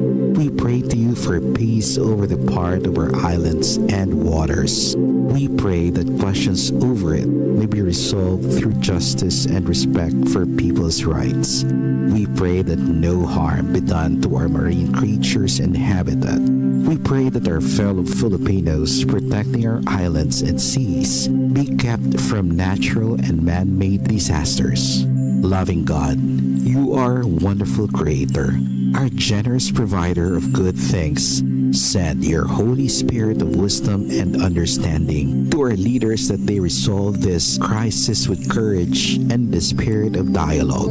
Help us to remain faithful to your word and obedient to your will always. This we ask through Christ our Lord. Amen. Luzon, Visayas at Mindanao at maging sa buong mundo. Yan na pong kabuuan ng ating balitaan para sa pangtanghaling edisyon ng Bombo Network News. Mula dito sa Makati News Center para sa #1 and most trusted radio network in the country, Bombo Radio Philippines. Basta Radio. Bombo! Tulaw na sa hapon, balik na diri sa pagpangalagad sa Bombo Anay sa Udto sa DYFM Bombo Radio Iloilo. Standby sa aton sining mga kabombo sa dugang mga balita kaga impormasyon. Why na matutukan sa husto sa ginpatigayon sining committee hearing ang palamangkutanon ni Iloilo City Councilor Eli Istante sa kay Police Colonel Joris T. Coronica kung sino ang tag-iya sang balay nga ginarkilahan sang 17 ka mga Chinese national sadtong Nobyembre tuig 2023 sa distrito iya sang Haro. Inibangod nga ti ginraise ang plastada may kangtanan sa subjudice. Kay bangod gayara na kuno sa korte ining kaso sang 17 ka mga Chinese national hindi na kuno nagakangay pa or wala na nagakangay pa nga may istoryahan. Katulad abi sa ginpatigayon sining committee hearing. Ibangod man nga doon nalingaw ang mga opisyal sang syudad, namely Councilor Duron, Councilor Cabaluna, and Vice Mayor Jeffrey Ganson sa diskusyon kung ano man balang subjudice. Inuway na matagan sa nagakigoing tulupangod ang ginraise nga question ni City Councilor Eli Istante. Ti may pagdiskontinto bala sa bahin sa konsehal. Aton inihibaloon karon we have on the line live si Iloilo City Councilor Eli Istante. Kagawad si Bombo Chami ni live ikaw sa Bombo Anay sa tumayong hapon. Bombo Chami mayong hapon kag ngayong hapon man sa mga taga-natin. Kumusta signal ko? 5x5 kagawad na istante, sir. Okay. Alright. Saluat, mayong ugtugid sa imo champ kag sa imo mga tagpalamati.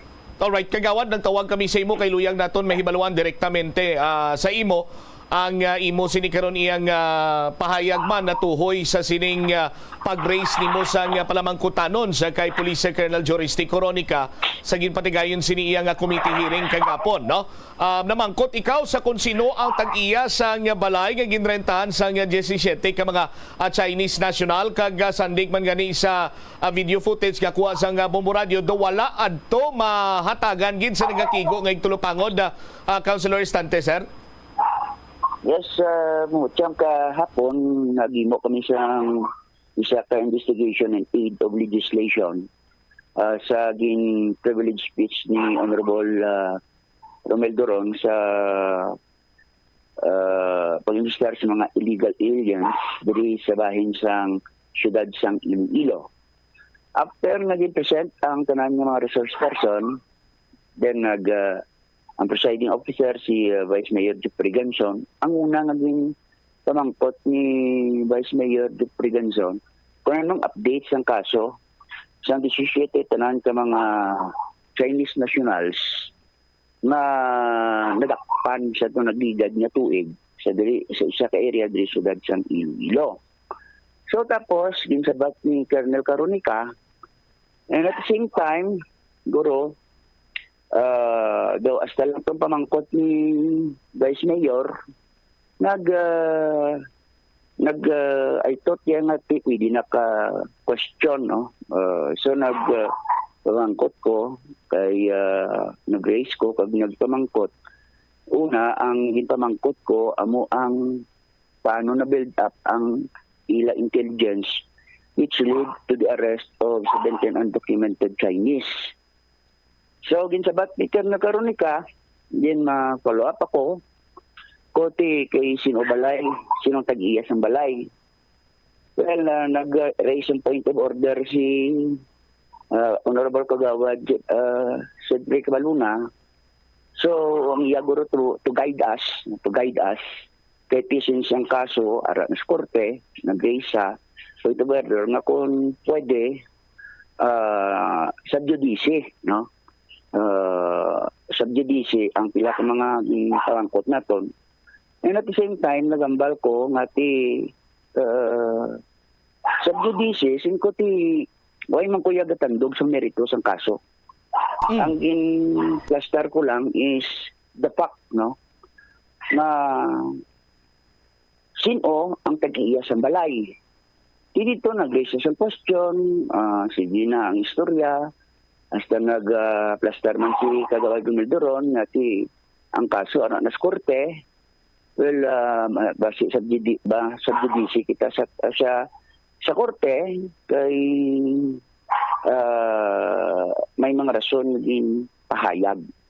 So that time, considering nga puro man sila yung lawyer, well, why na ko yung mag-insister pa, no?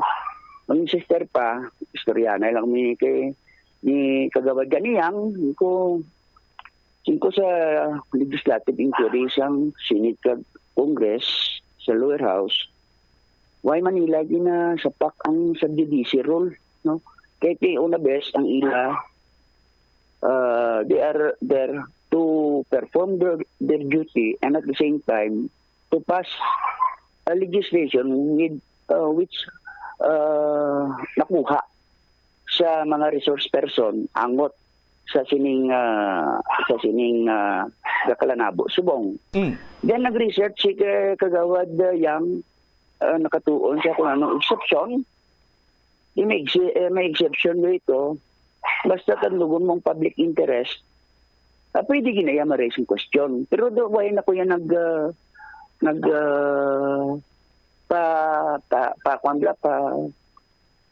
paathab, no? Kung ano gitang subjudice role. Well, nagpapliba lang kumana, no? Lugay man ta sa radyo, basta mga issue nga ara na sa korte, when naton yung ginatandog, no? Kundi ang facts mo lang ini-present naton so as to arrive sa pilaman ka mga conclusion and commentaries. Hello, Cam? Alright. Kagawad, ang imo siniiya nga ginpamangkot, makabig na naton bisan ibutang tapabing technical aspect, but you are questioning facts. Just like sang konsino ang tag-iya sang balay nga ginrentahan sang 17 ka mga Chinese national. Kay sa akon man siniya nga kaugalingon nga pag panalawsaw, masubjudice ka man lang, no? Or mambal naton abi yara sa subjudice rule nga hindi pwede maka-intervener kung sino man dira, including ang press or other media, sa pag-uyat or paghandle sang korte sa proceeding sa nga isa ka kaso. But kung facts man lang yung imo sini nga pamangkot, hindi man ikaw mapaydalom sa subjudice rule or ikaw abi pila kadlaw manabat ya sa husgado or whatsoever dira. So wala mo na lang to gin-point out ang kasubong siniiyang issue, Kagawad Distante, sir? Well, una bes, kaya may legalidad na na file ang kaso. That serve as a warning na sa committee na kung pwede na don't ask questions with regards to the merit kag to influence sa mga desisyon sa kaso. Okay na siya yan, no? Kaya nga kung din pamangkot is only the fact. Ang fact la, why man na siya nag-influence ang kaso, why man na siya nagtandog sa kaso, hindi man na makatandog sa merito sa kaso. Namangkot lang ko kung diin nga balay. Kaya yung na best ang amon legislation ang investigation aid of legislation is to find out sa mga illegal aliens sa siyudad. Mga iba nag-star sa mga subdivision, o garin ka o kung gabakal. Sa mo tayong pamangkot mo gin question ko para at least maplastar po kung paano sila nakasulod, no? Kalingti at the time, amo na to ang tabo. Well, so be it, no? Why na ko, nag-disregard ko na lang ito, kagati, padayon nga nagpamati na lang eh. Oho. Ti kagawad makahambal bala ikaw nga bastante ang naging resulta sang committee hearing or madamo sang kulang nga dapat kung tani mahibaluan nyo bilang mga legislator so that in the near future maka come up kamo sa kung anong mga legislative agenda or legislative works dira nga dapat pa siniya himuon sa amo siniyang issue kagawad distante, sir? Pati ang akong pagangop sa mga investigation like this, there should be a proper time. Tagang timpo ang nag-investigate, no? Ang nag-ask question, tagang timpo. Not necessarily, nga stack lang niya sa tagdiwa ka question, 3 ka minutos, hindi mo na yung ma-dissect ang ara sa pinsar mo. When in fact, you can ask question for your another round, no? Kag limit ang timpo, kaya di damo ang nabes, damo ang resource person mo. Naging imbitar. Kaya ako niya nagdirekta lang ko niya kang pinaka-importante lang sa ako ng Bureau of Immigration mo. Kaya dira tanan naghalin mo. Ang ining mga pasugot, pag-isyo, tanan, sang visa nga makasulod ang mga foreign, ang mga alien dari sudad sang Iloilo. In fact, nag-question man lang ko yan na kay Silingko, kay nagwa sa preliminary statement sang taga Bureau of Immigration na hindi sila makapto sa isa ka butang kung wala siyang complaint, no? Dito na lang ko nag-concentrate. Natin ko ito mahina gali no? Mahina kang wala gali akto. Yawan, di aklagaw gali mga illegal aliens undocumented yung mga bisita naton diri sa bayan sa syudad. Kung wala ginaid-id, no? Kung wala ginaid-id sa Bureau of Immigration, isiling nila, they can act do. Kung may complaint, iti mabudlay man kuno, a sort of malisya bala, na kung may hindi man siya kapalapit sa isa ka foreigner, kag istoryahon or investigahon, kung wala siyang complaint, kaya base masalaan bala, no? Lain ang paghangop sang tabo sa iya sining istorya. Pwede inam lang yung plaster ko, if are sure that there are no illegal aliens sa syudad sang Iloilo sa inyong mga naturing, pero tiyambal yan may harapan, no? So dito na lang ko, no? Nagtakop, kahit damo pa man nagpamangkot, kag namati nilang ta siyang ibang pagiging resource person, para at least makadihon man ta sa mga palamangkutanon, kag makabulig-bulig man kita if ever, may i-draft nga investigate ordinansa sa resulta sa investigasyon, pero di daw saling ko daw kakulang ina ng tempo pag wagid mapadalman gid bala, hindi mapadalman gid ang mga palamangkutanon bangod kay ang ginalagas ang oras alas 2 sa nag-umpisa pila lang kauras sa 3 daw hindi mo ginabadisect tanan considering kakadamo sa resource person. Alright, Tati Kagawad, na may another round pa bala sa committee hearing led by the Committee of the Whole, Kagawad? It's up sa presiding officer naton, no, kung ano sa paglantaw yasin kung may ara pa, so be it, no? Kung untata na, so be it. Kag dapat naka-come up sa recommendation, no, kag report santo sa resulta sang investigation and aid of legislation. Tikon ikaw may mga chairman sang Committee of the Whole sa mo siningasyon ung imo sining tutukan kag hatagan niya sa Chimpo Kagawad distante, sir? Yan ko ang investigation DID, investigation sa police, investigation sa NBI. Dira man ko yung mga sulod-sulod kagti ang mga presidente sa nagkailain yung mga subdivisions diri sa bayan siyudad sang Iloilo. Aha, ang NBI was invited kagapon nga mag-attend sa committee hearing? Invited sila pero masako kay daw may gina-follow up ng mga kaso, no? Angot man sa gyapon sa sini. All right. Okay. Sige, kagawad from time to time magatsikер kami sa imo man sining mga dugang pagin sa mga informasyon pananglitan abi nga miyara pagin sang another round sa sining committee hearing. Lastly, siguro kagawad kung may another round gid man abi ipamangkot mo tuliwat granting nga hindi ka man iya masubjudice kung sa facts ka lang iya masandig sa line of questioning nimo regarding sa mga isyu sa 17 ka mga Chinese national? Kung kinanglan ng tamangkot no? Para at least maplasta natin kung sunod nga tag-iya. Paano sila nakasulod to, susano sila nagsulod. Ang mo lang nagdapat ko nga ibaluon para makatipon kita information angot sa ilang mga aktibidades sa bayan sa siyudad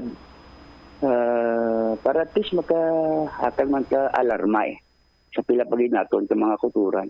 Kung hindi ito malabot yung hindi ka investigar parte si kutsiro tagiya sa balay, hindi ko man nagani mistorya sa Kernel Coronica. Or patawag sa isang executive session, no? Not necessarily nga sa bayan sa konseho. Kaya diba, may i-divulge po sila yung mga nag-aalang-alang sila kung sa publiko, kapamati publiko, kung sa executive session, di kamuhano nanda, kagti ko na nung mangin resort, istoryahan na. Aha, alright. Saliwat kagawad, thank you so much, maing hapon. Yes, maing hapon, Cham, nang pan ko man tuya ang ginpresenter ni Kagawad Cabaluna in order as to be aware, no? Warn us sa mga violation of favor na magpamangkot kita parte sa meritos ang kaso kaya iti marasi masabdisi kita, no? But ang timing nun galing no? Ang timing lang sa generation na point of order. Salamat kag mayong hapon gid sa tanan. Deriwavit si Iloilo City Councilor Eli Istante sa iyaman sini iyang panugdaon may kantanan karon banwa sa sining subjudice issue, no? Nga naghambal si Councilor Cabaluna nga point of order si Councilor Eli Istante sa pagpangusisa sa facts may kantanan sa sining kaso sa 17 tanan ka mga Chinese national. Istoryahan ta na dugang pero padayunon tani kay si Councilor Cabaluna nagpathag man diri banwa, no? Nga nag-remind lang siya sa konseho sa subjudice rule kag wala ya kuno yang ginpungga na si Councilor Eli Istante nga magpanghusisa further. Check ta bala si Bombo Angel Tan direktamente karon sa may Iloilo City Hall. Jel, sa report, please come in. Nagpathag rin Bobo Cham sa Iloilo City Councilor Cedric Cabaluna nga nag-remind gid lamang ito siya sa kay Police Colonel Joresi Coronica kag sa konseho sang subjudice rule kag wala aging punggan si Councilor Eli Istante nga magpamangkot. Sa interview sang Bombo Radio, si Councilor Cedric Cabaluna ang chairman sa Committee on Public Safety kag Police Matters sa bahin sang Iloilo City Council. Iyang pahayag nga wala ini siya sa intensyon nga punggan ang pagkwestiyon ni Councilor Eli Istante sa mga resource speaker. Sunod sa konsihal nga ang subjudice rule ni Bombo Cham ang iadri nga vital nga pag-explicar man abi nga bawal nga mag-share sang details outside sang korte basta ongoing ang proceeding o kung ang kaso ara na sa korte. Kaya pagpatagri sang konsihal nga tuod nga madamo sang gina-recognize man niya ang pila ka mga input sang mga lawyers nga iban nga since ang facts kuno nga dapat okay man siya i-release pero ang iya diri nga punto sang konsihal nga kung sa iya abi Bombo Cham nga pag-practice man kag based man sa iya nga pag-eskwela sa law school basta gani kuno ongoing na ang mga kasuhay dapat both parties wala na sang may maghahatag para sang statement Bombo Cham bangod ining kaso gali sang 17 ka mga Chinese individuals, one tanda kuno ang abogado sang tihak ining 17 ka mga Chinese individuals, pwede gali ma-dismiss ang kaso.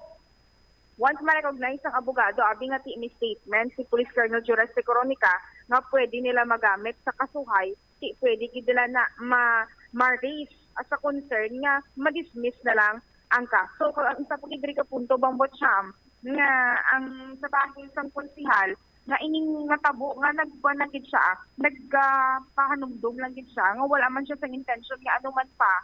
At the same time, ining ang sa GDC rule na ni siya Bombot Cham, nga ang ginalikawan diri nga ma-influensyahan ang judge nga may makitaan ini siya nga mga information sa social media or statement man or posible public clamor nga maka-contribute sa pagdesisyon niya sang kaso, kay dapat nakabase lang ebidensya ang judge sa mga ebidensya nga ginpasa sa korte. Pamatian tabala ang kabahin diri sa nga pagpahayag ni Iloilo City Councilor Cedfrey Cabaluna sa nga aton interview. I had no intention nga punggan ang pagpamangkot ni Councilor Estante or any councilor for that matter. No? In fact, ang akon to, at the start, si Councilor Estante was assigned to be the first one to ask questions. No? So, pagkabuyas ang pamangkot, narealisar ko that he was gearing towards details of the case against the 17 nationals. Nga ba, Antaman is now under, nasa jurisdiction sang aton korte. So, being a lawyer, I just wanted to remind everybody of the sub judice rule. So that's why I raise a point of order nga pabalo ako nga may risk ini ang discussions naton. The sub judice rule gambal nga bawal kita magkomentar or mag-disclose details in relation to a case pending in court, no? So in fact ang isa ko tong ginpalabot si Colonel Coronica nga ba, Colonel, I hope you have a lawyer or you understand the sub judice rule so that you'll know whether you're allowed to answer some questions. Ikaw na magdetermina, no? So ginpabalo ko lang para balaan sang tanan. Without even knowing, wala ko na madumduman kung ano gito at that time ginapamangkot ni Councilor Estante. Ang balaan ko lang ginapamangkot was pertaining to a case in court, which is the 17 Chinese nationals. So that was in general. Pag after sa ito, nag-post naman lang ko basta enough na nga balaan na sang tanan and ilabi na sang resource persons nga may case ina kung amo nang ginapamangkot sa inyo, you should be more dapat hibaloon nyo kung pwede nyo samton o hindi. So, natabo. Nga ako naman niya, actually looking ahead, no, kung sub judice, if there's any comment that would be violative of sub judice rule, pwede filean for indirect contempt of court. Kung mag-indirect contempt of court, ma-technical ba si mabot pa sa punto ma-dismiss ang kaso. Kung ma-dismiss ang kaso out of technicality, bisan ano pa kabako dahil ebidensya sa kapulisan, it will be unfortunate. Kaya kita gusto tagidya because kung proven nga illegal ang ginaobra sa mga Chinese nationals nga nadakpan dito sa may haro, dapat manalabat din sila. And we don't want it to happen nga because of technicality, ma-dismiss ang kaso nga ini. So, that's where I stand in the matter. Councilor, sir, pwede mo patpat or like, bisan gist na lang sa sub judice rule nga ni sa councilor, like, ano dapat niya ma-information ang pwede mapatpat, tag hindi, or totally dapat hindi agad maghambal since nga ara ang proceedings sa subong sa korte, councilor? Well, the application of the sub judice rule is explained in a lot of jurisprudence, kaglain-lain ini nga mga instances. Ang bottom line sini, hindi kita ka-komentar, hindi kita ka-disclose details about the case nga ara sa korte. Nga kay kuno, basi ma-impluwensyahan ang judge sa iya desisyon. For instance, ginatun-an niya ang pros and cons, ang case ng prosecution kag sa depensa. Then in a public hearing somewhere or even in a speech somewhere or in the media, may mga comments or disclosures nga maka-impluwensya sa paminsaron sang tao. So siya nga judge, pag-desisyon niya, base makonsiderarya is this a popular decision or hindi. Supposedly, the judge should be impartial. So ang iya takson kag i-weigh ang ebidensya sa prosecution and the defense. Kung ang iya na panumdum because of public clamor, then hindi na siya impartial judge. That's why the sub judice rule was made to avoid, to inform the parties involved nga no longer to comment or disclose the case outside the arena of the judicial proceeding because under the jurisdiction na sa korte. Any information? Yeah, pero kahit ang lantawon sina ang impormasyon bilang nga ina could create public clamor, could influence the public, which will in turn influence also the judge no sa iya decision. So muna siya ang pag-explain sa amon sa law schools ng subjudice rule. Even when I was a lawyer, wala ga-avoid kita mag-comment kung ara na sa korte ang kaso sa mga cases na ginhandle naton no. So but gina-recognize ko man there were some lawyers nga nag-input man nga kung facts man lang no, kung pwede mo lang makuha in other forum, like for example kuha mo gid sa isa ka government agency kung sino nakarehistro ang duta nga ina, then pwede ina i-reveal. But lain-lain nga opinion, this gray area should be something na we should be may nalungon kita kay ang ako niya na avoid nga technicality ang pag-dismiss ang kaso nga gusto taman mag-prosper sang sakto. Ang akon the lawyer for the accused no could be observing or proceedings there ti kung anong hambalon dito sa pulisan, especially Colonel Coronica was talking about the case base magamit man if there are inconsistencies sa hambalon or kung may ara siya da hambalon that redounds to the merits of the case, pwede gid siya ka-file sa court nga ti nag-violate sa subjudice rule ang si Colonel Coronica and could be grounds for indirect contempt no. So tanda man bing iban nga bugadon both sides ti ako ya. What I wanted to do from the beginning is just to inform everybody of the rule and the risk. Kag kung magpamangkot sila after, wala mo ko nag-intra na, di ba? Afterwards, there were even questions, if I remember, Councilor Baronda asin o ang nagatransaksyon dito para makarenta ang mga Chinese nationals ng lugar nga na. Did I stand and stop that question? Wala naman. So dito lang kuya sa umpisa nag-emphasize para for the purpose lang aware ang tanan, especially those involved in the prosecution of the case, nga may mga responsibility sila. And I think ang sa Batman to ni when Colonel Coronica replied to my manifestation, though hindi man siya. And that's why siya mismo naging may nalungon man kung anong pwede lang hambalon. Bomba siyam na batian sang mga kabombo naton si Iloilo State Councilor Sedfrey Cabaluna. All right. Ini si Bombo Angel Pichiliertan para sa the #1 and most trusted radio network in the country, ang Bombo Radio Philippines. Basta Radio, Bombo. Salamat gid Bombo Angel Tan sa imo siniiyang report. Now, anong purpose ang Committee of the Whole nga nagpatawag sila sa isa iya ka committee hearing?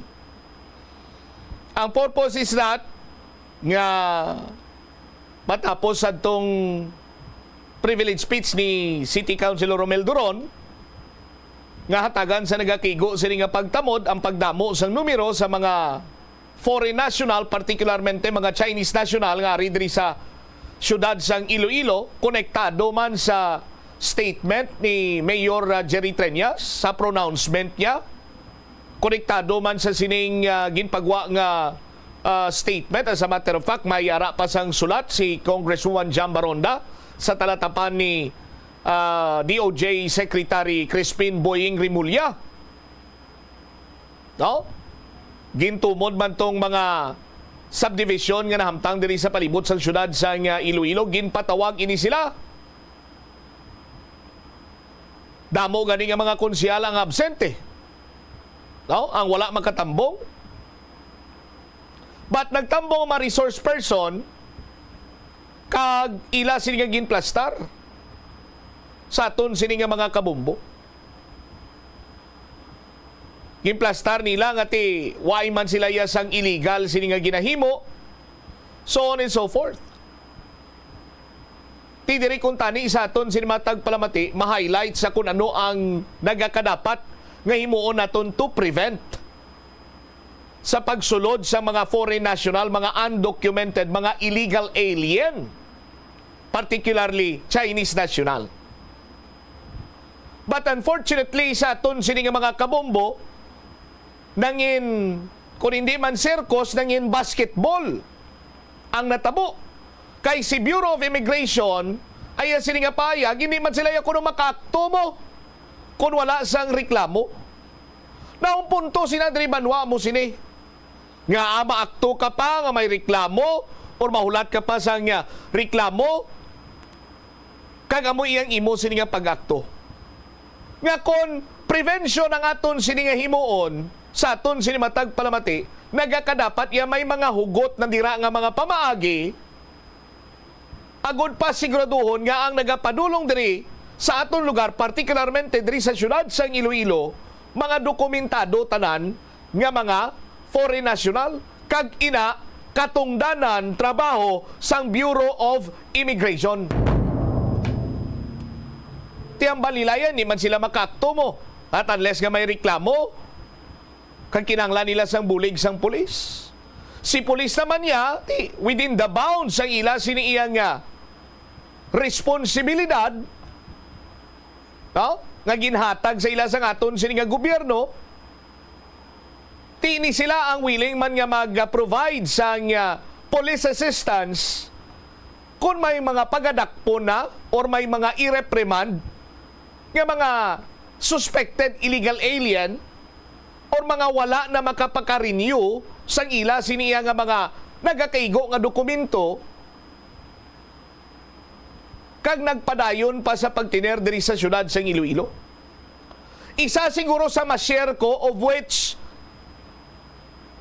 daw hindi ta naman ni dapat itudlo sa Bureau of Immigration, but sort of a reminder, kayang kalabanan sinibanwa nga nasalapuan naton prior sa 17 ka mga Chinese national undocumented. Ang nagakatabo sila diri is that naga-overstaying sila. Oh?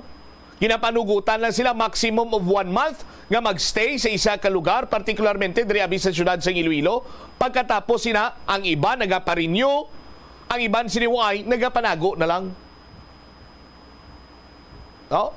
So, sa bahin sa Bureau of Immigrations, ara man tanan ng record sa inyo dira. Ara na dira mga pangalan, details sa kung sino ang mga nag-expire na ang ila sining mga documents. Sino ang mga naga-overstaying, kagti siguro pwede nyo manin inaiyama cooperate or maka-coordinate sa any police station diri sa syudad sa Iloilo. Subong may pulo na kita ka police stations nga, sir, ma'am, good afternoon, good morning, good evening. Sandig sa amon records, may 30 kita ka mga undocumented or mga nag-lapse ng ila siniiyang pagpahanugot nga makatiner pa din sa aton nga lugar. Ti mangayo kami sang police assistance kantuan to namon, kantuan naton didto, agud nga mag-comply sila. Agud nga ma-renew sila kung hindi iya gani, ti ipa-deport naton sila. Balik sila to sa ila sining ginhalinan. Tiyo galing waay. Oh? Mag-abot niya sa sinuktanay, tinudluanay na lang kita dayon. Sa aton sinima kabumbo. Hindi man ko gusto iya nga ang mangin tawag si gani. Ang mangin aura sang Bureau of Immigrations is Bureau of Pangwarta sa mga foreign national. Mapabilin lang nga amo sinang pananawan sa inyo kung why ka mo miyang nagatrabaho dira. Kasimple gid lang na. Oh? Tapos whereas-whereasan nyo lang sa committee hearing ati, bala mo, waisang tawag si gani, waisang reklamo, abi mo, hindi man kami makakto, kay base, mamalisyahan kami.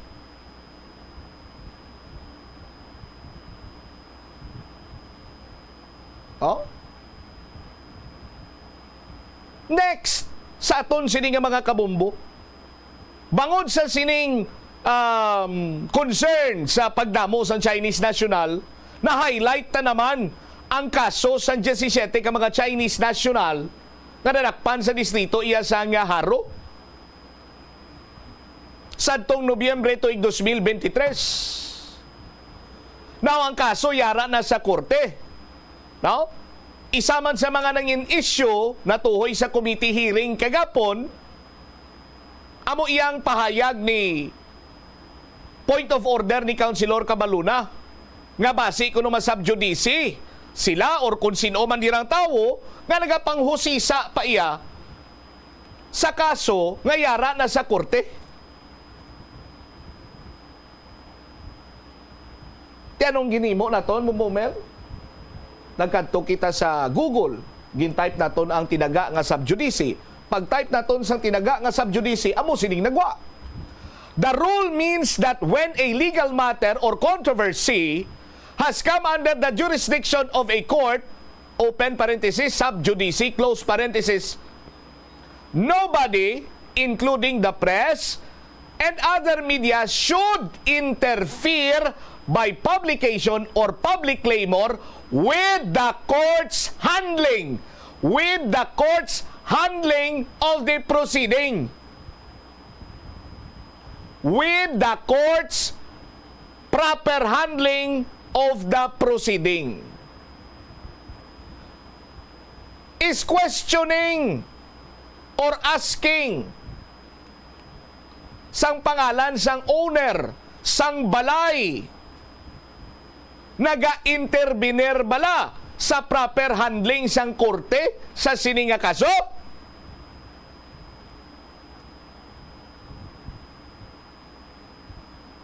Sa aton sino mga kabumbo, amo nang pamangkot. Kung si Kagawad Ilistante, pa siya mga palamangkutanon ko nag-base ako kung tani sa mga facts. Ang facts inibanwa na hibaluan na ni sang huwes or sang judge nga nagauyat sining kaso. Tanan nga facts na balaan niya na dira. No? Kag wala man iya sang layi nga nagapugong, no, sa kung sino man, particularmente sa bahin karon abiya sang isa ka pagpanghusisa sa paghibalo sa mga facts sa isa iya ka isyu. No? Ti ko madumduman ta pagani sa mga previous committee hearing in aid of legislation dito sa Senado sang committee ba ni Senator Bato de la Rosa. Isa-isa to sa mga pulis to nga ginakusaran bala nga may isa sila ka Chinese national nga hindi galito ya baybas kung tido hold up migwaya. Ginpapatpat to tanan sa ilaang facts. Why man nagsabay nagtsabaw to nga senador? Nga Senator Bato de la Rosa, inay lang noy. Kay basi maluk up ang imo sini nga kalbo, kay basi masubjudice ka na. Why man? Because nahibaluan nga ti facts malang yang ginahusisa kag wala naga-intervener ina sa pag-uyat or proper handling sang korte, sang proceedings. No?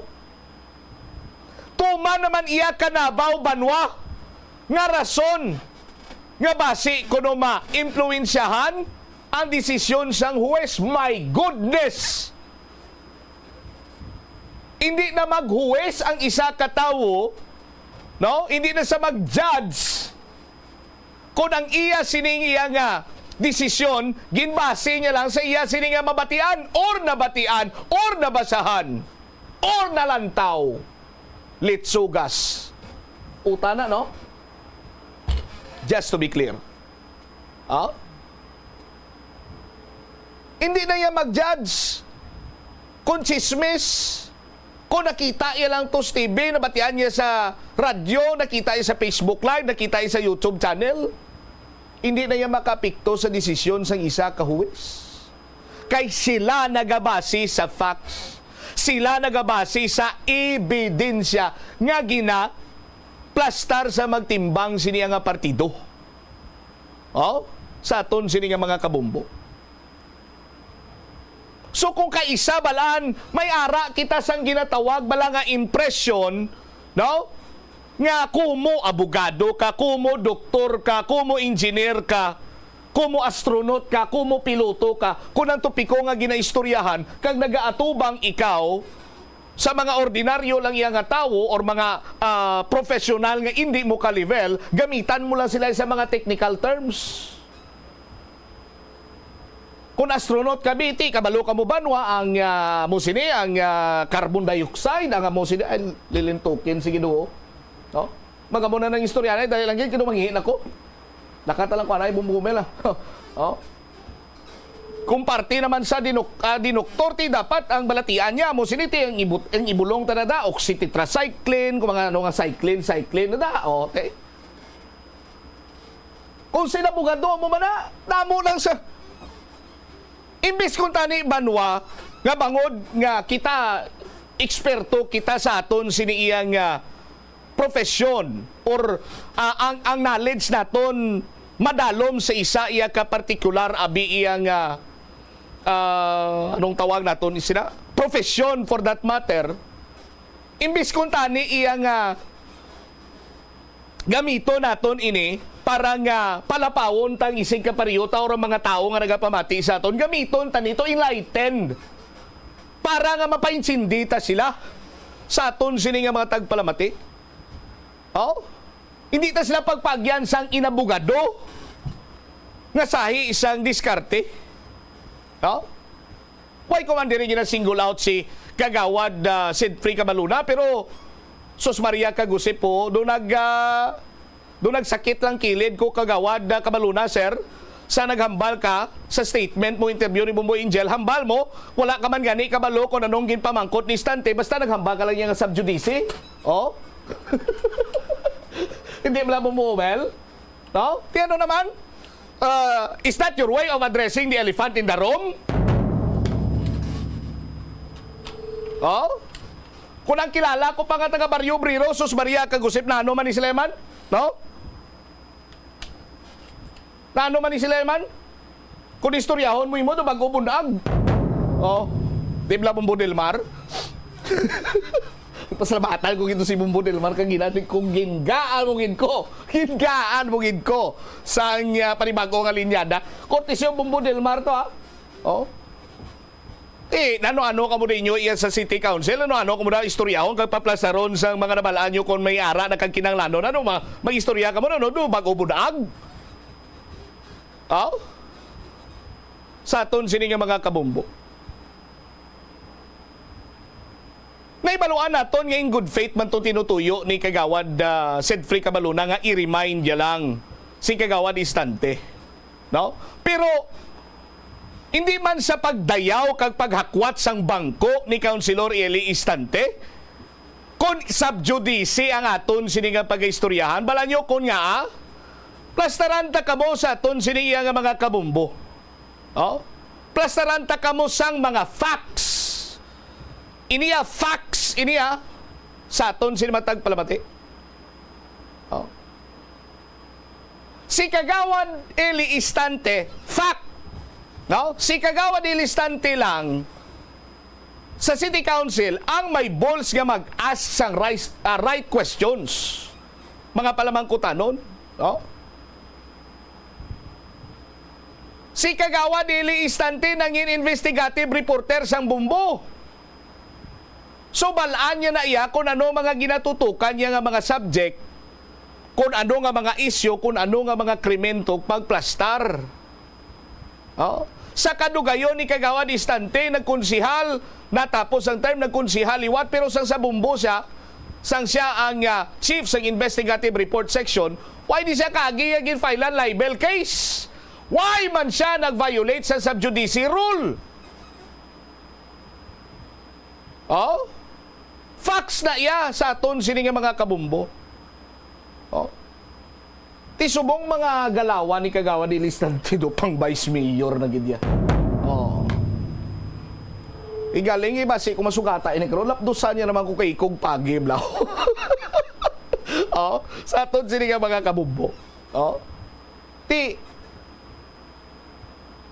Ang Committee of the Whole, kung kita iya maglantaw sa gipatigayon sini nga committee hearing, oh, magluwas nga malasado, lasay pa kun sa mga linuto ini.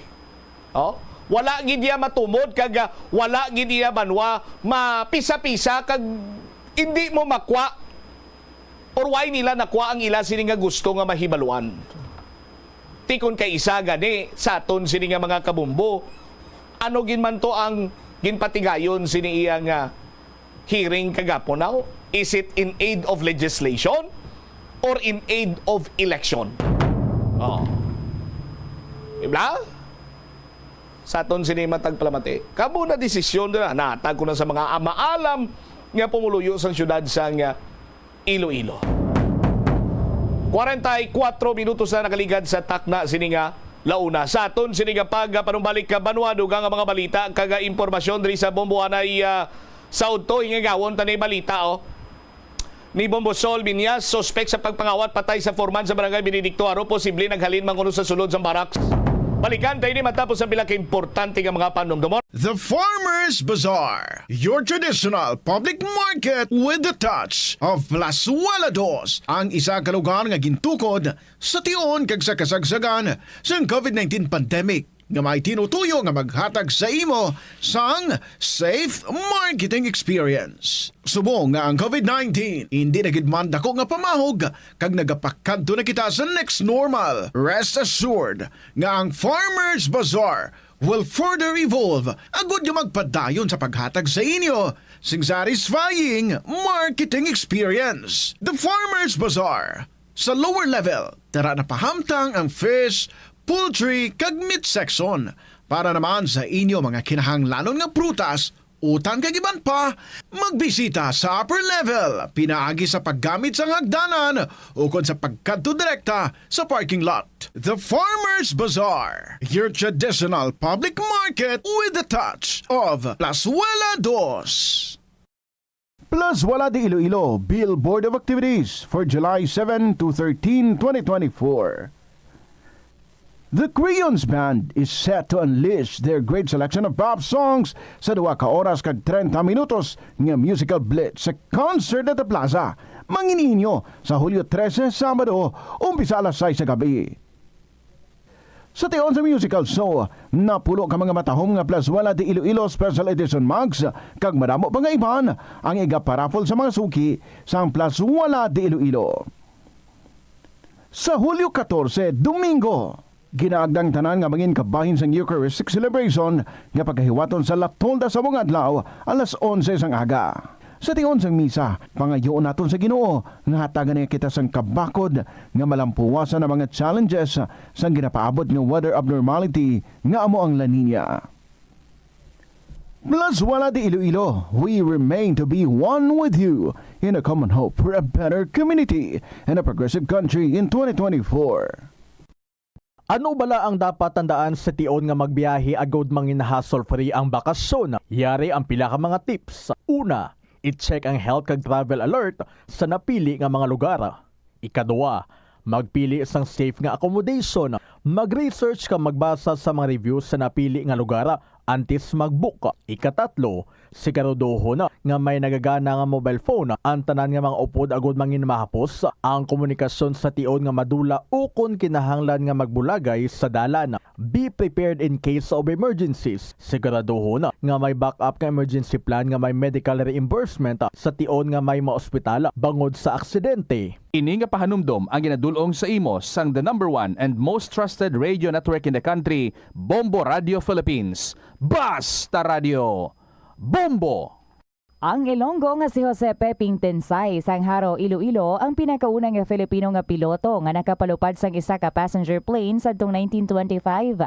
Iniamo ang eroplano nga Curtiss Oriole biplane nga may ruta nga nagalawig sang 43 kilometro sa lin sa Iloilo padulong sa Bacolod. Samtang ang pinakauna naman nga commercial airline sa pungsod kay sa Asia amo ang Iloilo Negros Air Express Company nga nauna pa sa Japan Airlines kay Singapore Airlines.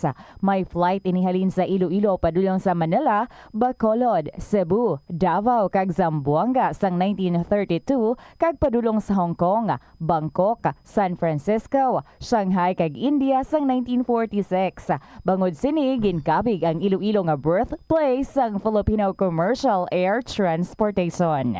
Yari ang mga simple nga paagi agon makakinot sang tubig. Magpamunyag lang sang tanom kon ginakinahanglan kag nagakadapat. Magtala na sang adlaw kag oras sang pagpamunyag sa mga tanom kag sundon ini. Bunyagan sa makaisa lang ang mga tanom sa sinang adlaw. Antes maglas 9 sa aga ang mas nagakabagay nga oras sa pagpamunyag agod nga mas makapanalupsop ini sa mga gamot kag mangin available sa bilog nga adlaw. Madamo sa aton ang hindi katulog kung wala sang electric fan. Yaring pila sa hindi manaming epekto sa paggamit sa fan kada gabi. Congestion, ang naga-circulate ka hangin halin sa mga fans, ama kapadry sang baba, ilong kag tutunlan. Allergies, masami nga madala sa hangin ang mga yabok na naga-trigger sang allergies. Makatugas ang muscle cramp ang hangin nga naghalin sa mga electric fan. Amo nga kun kaisa, may eksperyensyahan lang masakit nga lawas kung magbugtaw. Importante man nga regular nga tinluan ang fan blades, agad masigurado nga hindi ini pagkiniran sang yabok. Yari ang mga simpleng nga paagi agod makakinot sang tubig. Tinguba ang mga lalabahan kag tinguba man ang pagpanglaba. Ang pagpanglaba sang isa ka bes sa isa ka semana ang nagakinot sang naglabot sa 50 litro sang tubig. Kung nagagamit sang washing machine, iset ini sa mas manubo nga wash cycle. Makakinot ka na sa tubig, makakinot ka pa sa enerhiya. Ang kalibutan ginakabug-usan sang 71% sang tubig o kun kadagatan. Kag ang kadagatan nagabulig sa pagtugas ng tubig nga aton mainom kag hangin nga aton ginahaklo. Gani aton halungan kag imentenar ang malimpyo nga ginaagyan sang tubig kag mga kadagatan. Sa masunod nga mga pamaagi, magpartisipar sa mga organisasyon. O si Rosel Songano, Miss Philippines Water 2021. Dako gid ang akon pagpasalamat sa University of San Agustin. Kay madamo nga oportunidad ang nagbukas nga mangin madinalagon ako sa akon obra. Dali na sa palaabuton nga July 13, 14, and 15 as the university celebrates its 120th years of excellence with the theme A Gift. Viva San Agustin!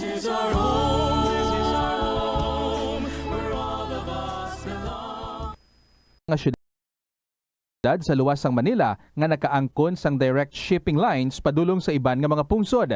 Halin sang 1855, nagaserbe na ang Port of Iloilo nga alagyan sang mga international shipping lines nga halin kag padulong sa Australia, Hong Kong, China, Singapore, Europe kag Amerika.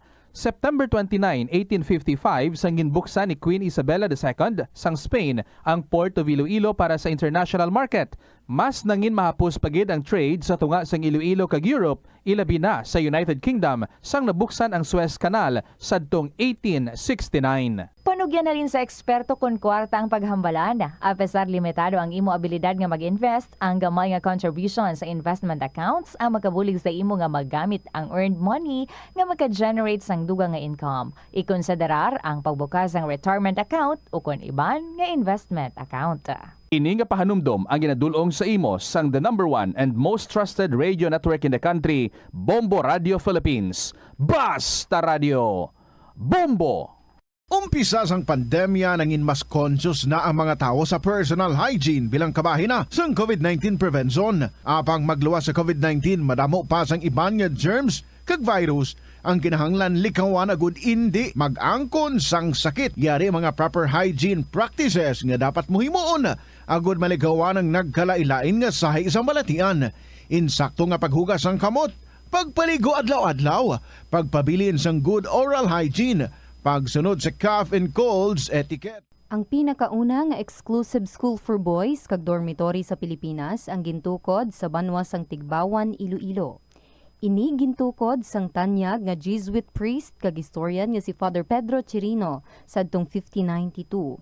Ginapahayag nga binulan pa lamang nga nakaabot si Chirino sa Tigbawan, natun-an na sini ang lokal nga lingwahe nga Haraya nga amo ang ginapatihan, ginhalinan sang Kinaraya. Nagsulat man siya sang catechesis sa pulo nga Haraya. Si Father Chirino upod ang isa pa ka Jesuit brother nga si Francisco Martin ang nagtudlo dito sang catechism, reading, writing, Spanish kag liturgical music sa mga kabataan sang mga prominente nga pamilya nga Ilonggo kag Espanyol sa banwa. Sang 1975, nagpahamtang sang marker ang National Historical Institute sa banwa sang Tigbawan bilang pagkilala sa amo nga maragtas.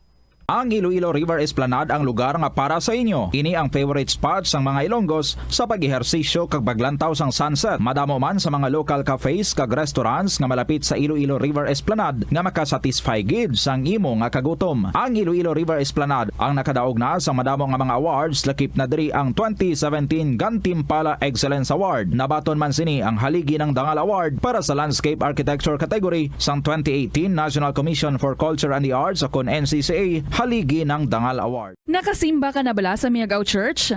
Ini ang kilalaman sa tawag nga Church of St. Thomas of Villanova. Ang construction sa nasabit nga simbahan ang nakumpleto sa tuig 1797. Sa subong, ang Miagao Church ang isa sa mga tourist spots sa Iloilo. Popular ang Miagao Church sa detalyado kag artistic sculptures sini nga nagapakita sang Spanish, Muslim kag Chinese traditions. Ang Miagao Church ang gindeklara bilang UNESCO World Heritage Site sang Desyembre 11, 1993.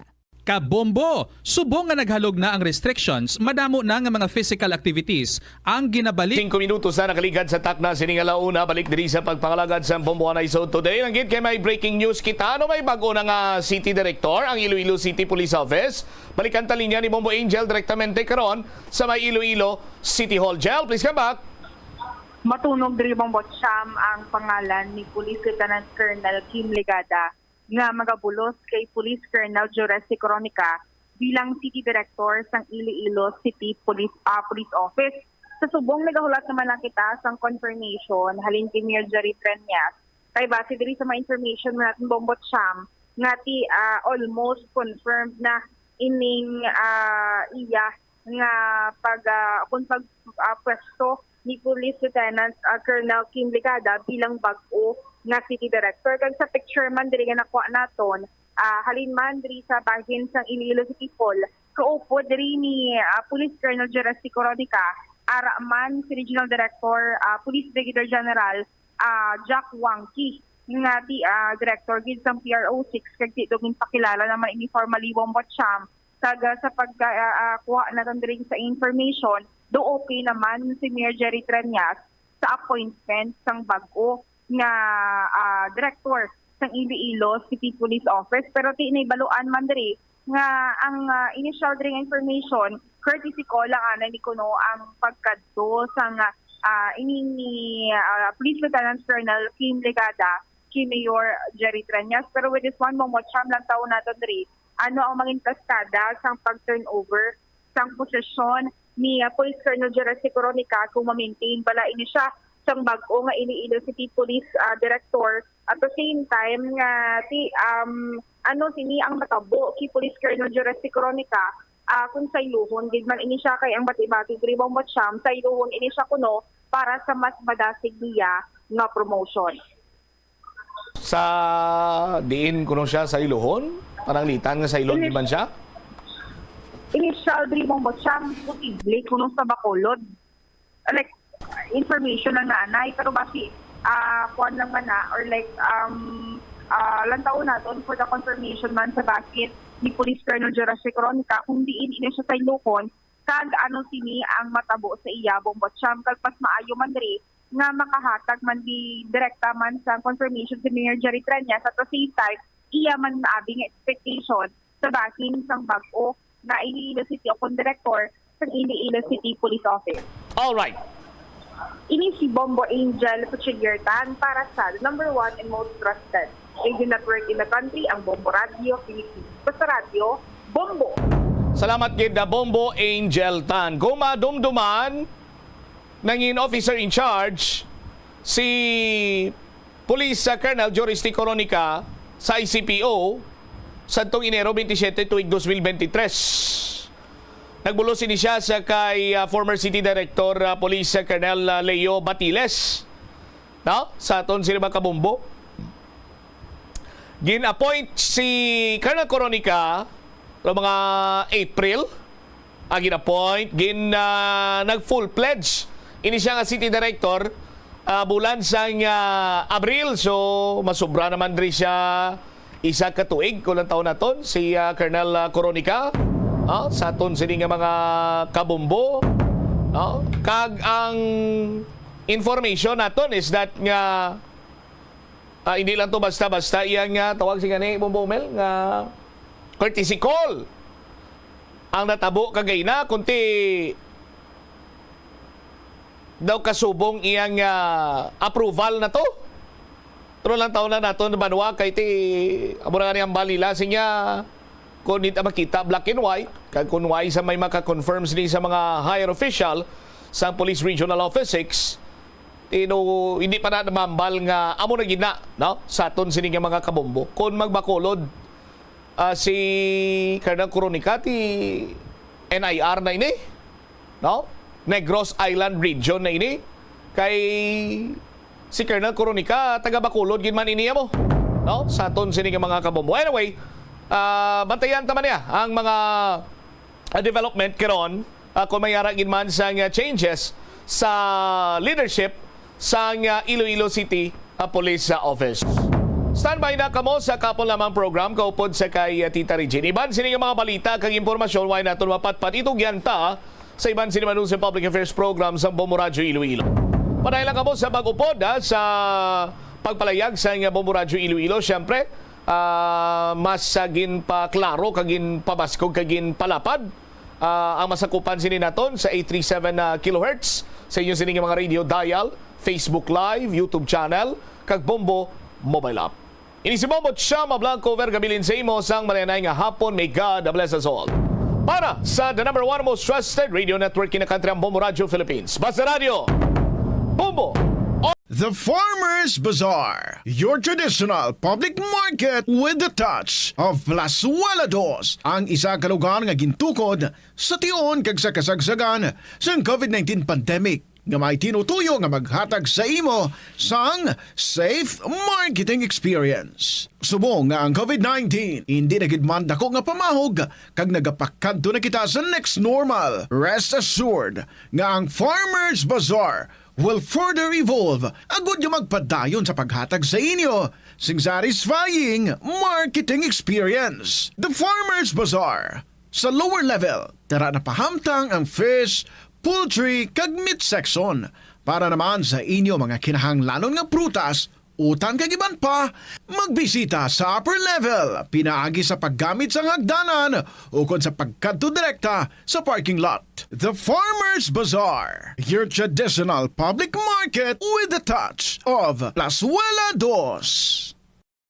Plazuela de Iloilo Billboard of Activities for July 7 to 13, 2024. The Crayons Band is set to unleash their great selection of pop songs sa 2 ka oras kag 30 minutos nga musical blitz sa concert at the Plaza. Mangininyo sa Hulyo 13, Sabado, umpisa alas 6 sa gabi.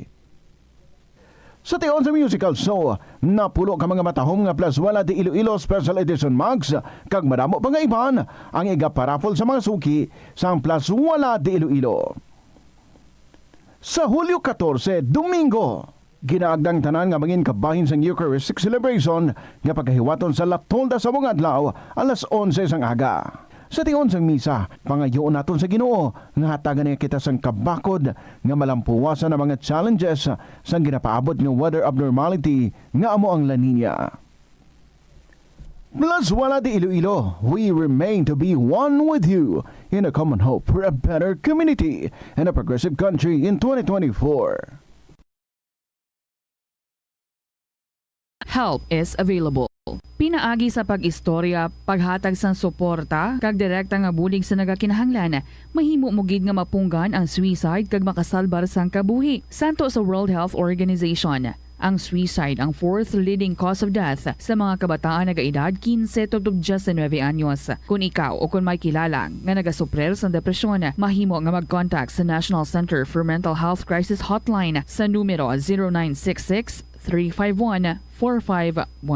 Ang pinakauna nga nahuman nga sementado nga karsada sa Pilipinas amo ang ginbansagan Montinola Highway nga nagalaba halin sa Forbes Bridge padulong sa Haro Plaza. Nahuman ini sadtong 1910 sa idalom sang administrasyon ni Anay Iloilo Governor Ruperto Montinola. Ang semento nga gingamit sa pagpahuman sang karsada ang imported pa halin sa Japan. Ang taytay nga human lang anay sadto sa kahoy kag kawayan ang ginilisan man sang konkreto nga istruktura kag ginpangalanan nga Forbes Bridge bilang pagpasidungog sa American Governor General nga si W. Cameron Forbes. Naga-subscribe bala ikaw sa mga serbisyo nga wala mo man ginagamit? Halimbawa, ang balayran mo na bala para nga makalantaw ikaw sang movies, pero sa tuod lang, wala naman ikaw tiyempo nga maglantaw sini. Hapos lang libatan ang bulanan nga mga subscription sa streaming services kag mobile apps, kag wala ka lang nakadipara, ma-charge na ini sa imo nga bank account bisan nga wala mo man regular nga ginagamit. I-review gid ang imo nga ginagastuhan sa mga charges kaangay sini, kag ikonsiderar man ang pagkanselar sa mga hindi kinahanglanon nga mga subscriptions agod nga mas magamit mo ang imo kwarta sa mas kinahanglanon nga mga butang. Ini nga pahanumdom ang ginadulong sa imo sang the #1 and most trusted radio network in the country, Bombo Radio Philippines. Basta Radio Bombo! Likawan ang mga disgrasya nga dulot sang kuryente. Tabunan o konselyuhan ang mga wala nagamit nga electrical outlets. Ihaboyo kung ipa-repair ang mga electrical items nga may samad nga cords. Hukson sa saksakan ng mga electrical appliances antes ini i-repair. Hindi paghuslo na mga plug halin sa outlet nga ginabutong ang cord kay basi mabugto ini. Hindi pagpunon sa nakasaksak nga mga appliances o kon gadgets sa mga salaksakan. Hindi magtandog sa electrical appliances kung basa ang imo mga kamot. Likawan ang pagsaka o kon pagtandog sa puno o kon sangasang kahoy nga may nagalaylay nga kuryente. Hindi malikawan nga ginapangita gid sang isa ka tawo ang foot massage. Magluwas nga manami ini sa pamatyagan. Mayara man ini sa maayo nga benepisyo sa lawas. Sunod kay Dr. Tyler Wheeler, Primary Care Sports Medicine Physician, ang malipot nga foot massage ang makapahagan-hagan sang stress. Ang moderate pressure massage ang safe para sa mga kalabanan nga tawo ilabi na ang may mga kondisyon kaangay sang arthritis kag long-term pain. Mahimo man nga mag-seek sang professional massage therapist para sa imo nga relaxing foot massage. Kung ikaw isa ka chess lover, yaring pila ka brain benefit sa paghampang sini, kag kung wala ka nagahampang sini, umpisahin na. Sunod sa pagtuon ng paghampang sang chess makabulig likaw sa Alzheimer's disease. Bangod ang utok nagatrabaho kaangay sang muscle, nagakinahanglan ini sang exercise agud mangin healthy kag malikawan ang injury. Magluwas diri ang paghampang sang chess ang nagapa-improve man sang concentration, memory, creativity kag problem-solving skills kag napamatud-an man nga nagapaalam.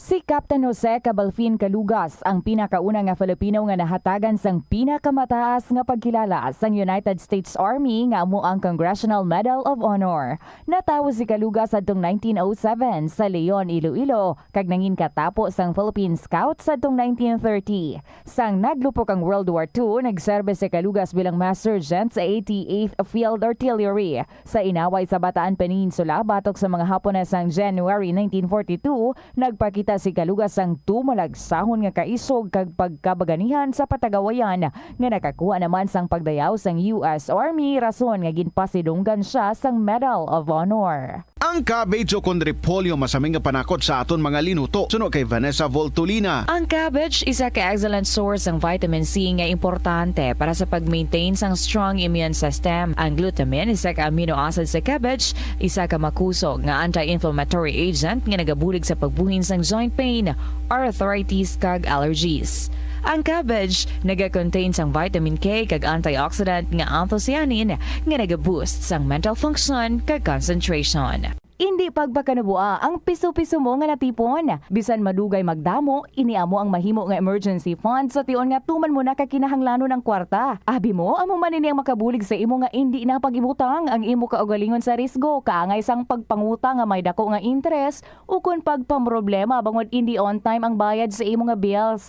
Ang imo man nga savings ang makapaligon sa imo nga saving security sa tion nga abi halimbawa madulahan ikaw sang obra. Ini nga pahanumdom ang ginadulong sa imo sang the #1 and most trusted radio network in the country, Bombo Radio Philippines. Basta Radio Bombo!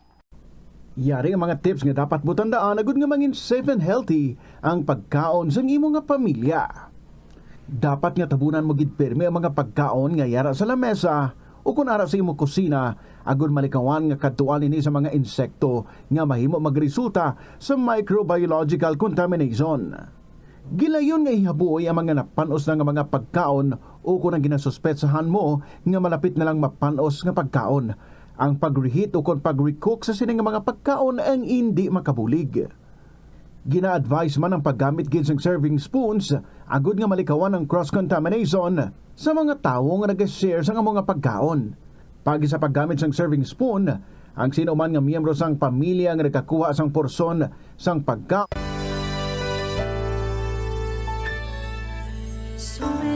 Rosel Songano, Miss Philippines Water 2021. Dako gid ang akon pagpasalamat sa University of San Agustin. Kay madamo nga oportunidad ang nagbukas nga mangin madinalagon ako sa akon obra. Dali na sa palaabuton nga July 13, 14, and 15. As the university celebrates its 120th years of excellence with the theme, A Gift. Viva San Agustin!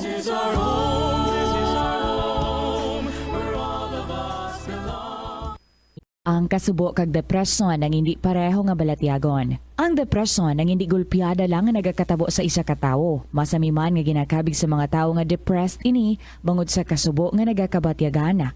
Ang kasubo temporaryo lang nga nagakabatyagan sang tawo kag masami nagadugay sang pilalang kaadlaw. Samtang makabig naman nga nag-experience ikaw sang depresyon kung masobre na sa 3 ka bulan nga nagabatyag ikaw sang kasubo. Importante nga mahibaluan ang mga naga-trigger sa nga mga balatyagon agud nga mahibaluan kung paano ini nga bulngon. Yari ang mga importante kag praktikal nga mga pamaagi agud makakinot sang tubig.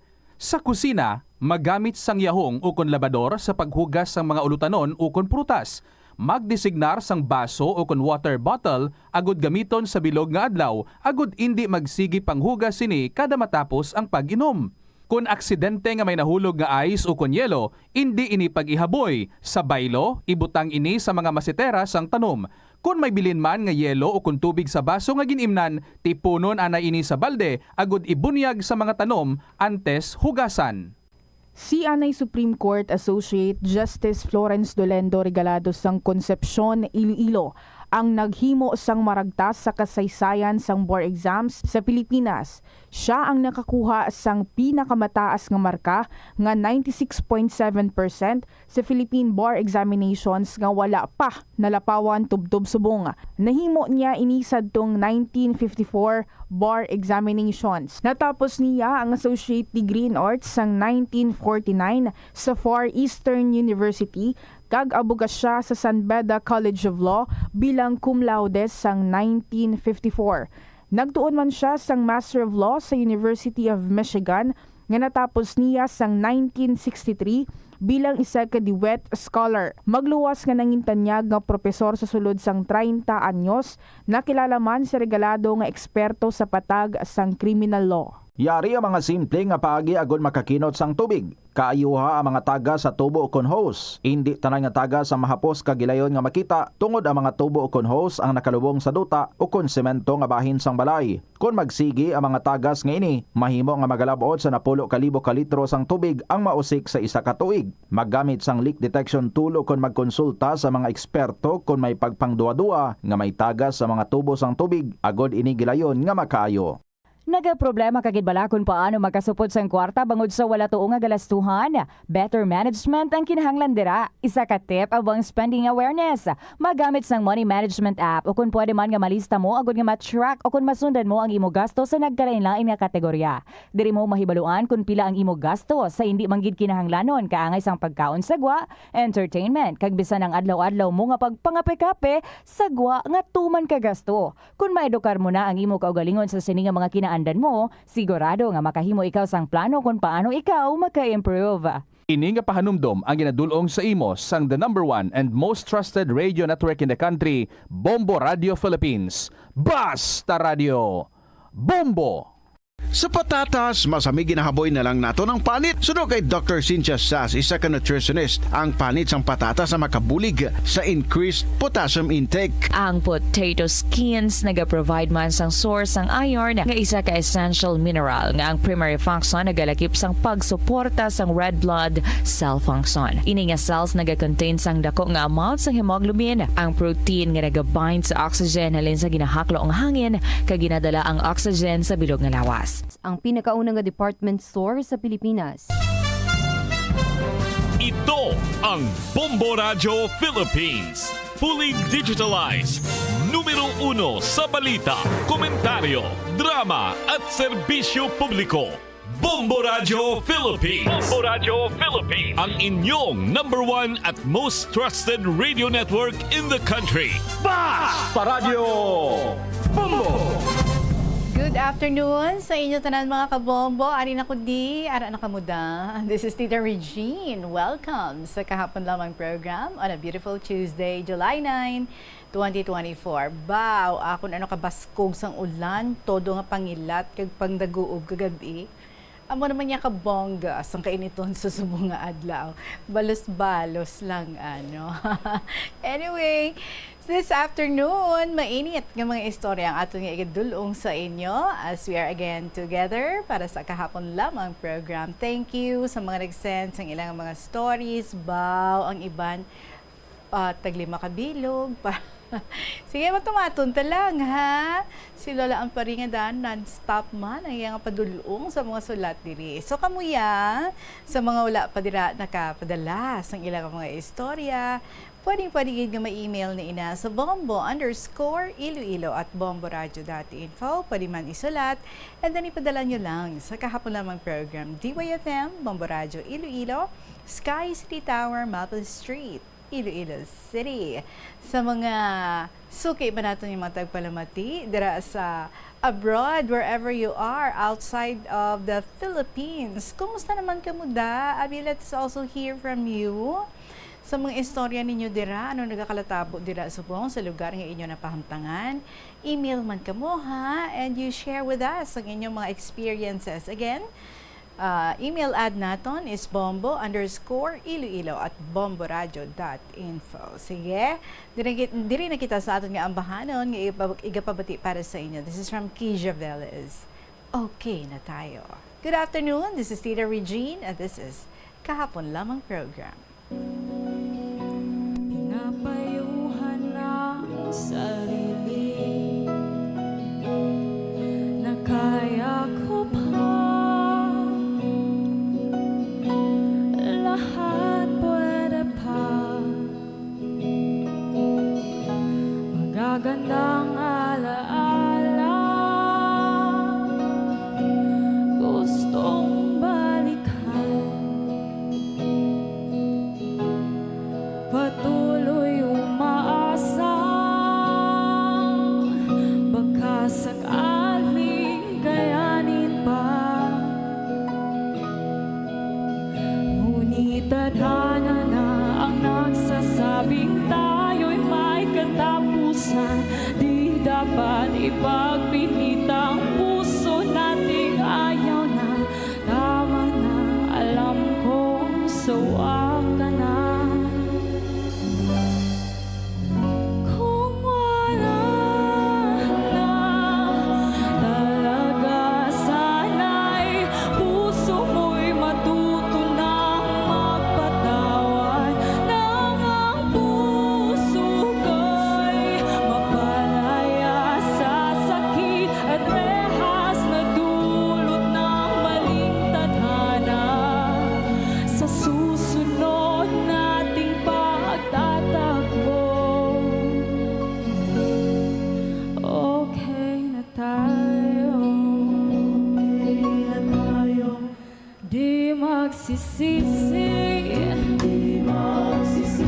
Bukas pala tatanggapin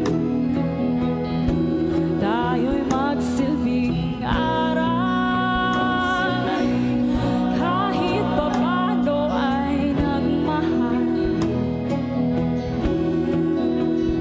sa ating tatahakin na landas paghanap ng bagong mahal mga mali di mauli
magtatagpo.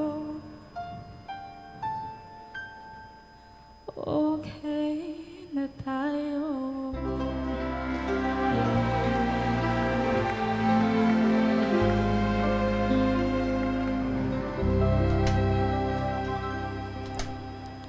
Okay na tayo. By Kija Velez. Stay ox na ha. Ox na tayo. 20 minutes after 2 o'clock, mga kabombo. Ready na kamo dira. Ox na kamo para nga magpamati na sa ating first story for today. Bow. Napalpak na naman si Tita Regine. Ang requested date gali is July 3. Panulukan ko July 9. Ti pasensya lang kid ha. James, ang Tigbawan, Kabatuan. I hope para kagihapon dira ang nagahulat sa pagbasa naton sang imo kasaysayan. Sorry gid, abi ko gid just ang 39. Anyway, ari na ang atong pagbasa. This is from James, ang Tigbawan, Kabatuan. Dear Tita Regine.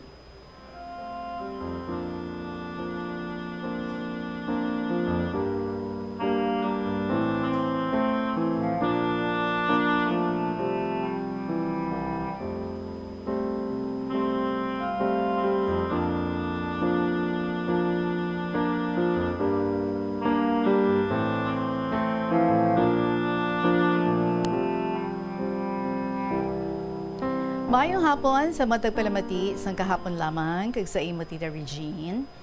Halin sang una sa subong. 2023 pa ang problema ko. Ang akon gum nga bleeding.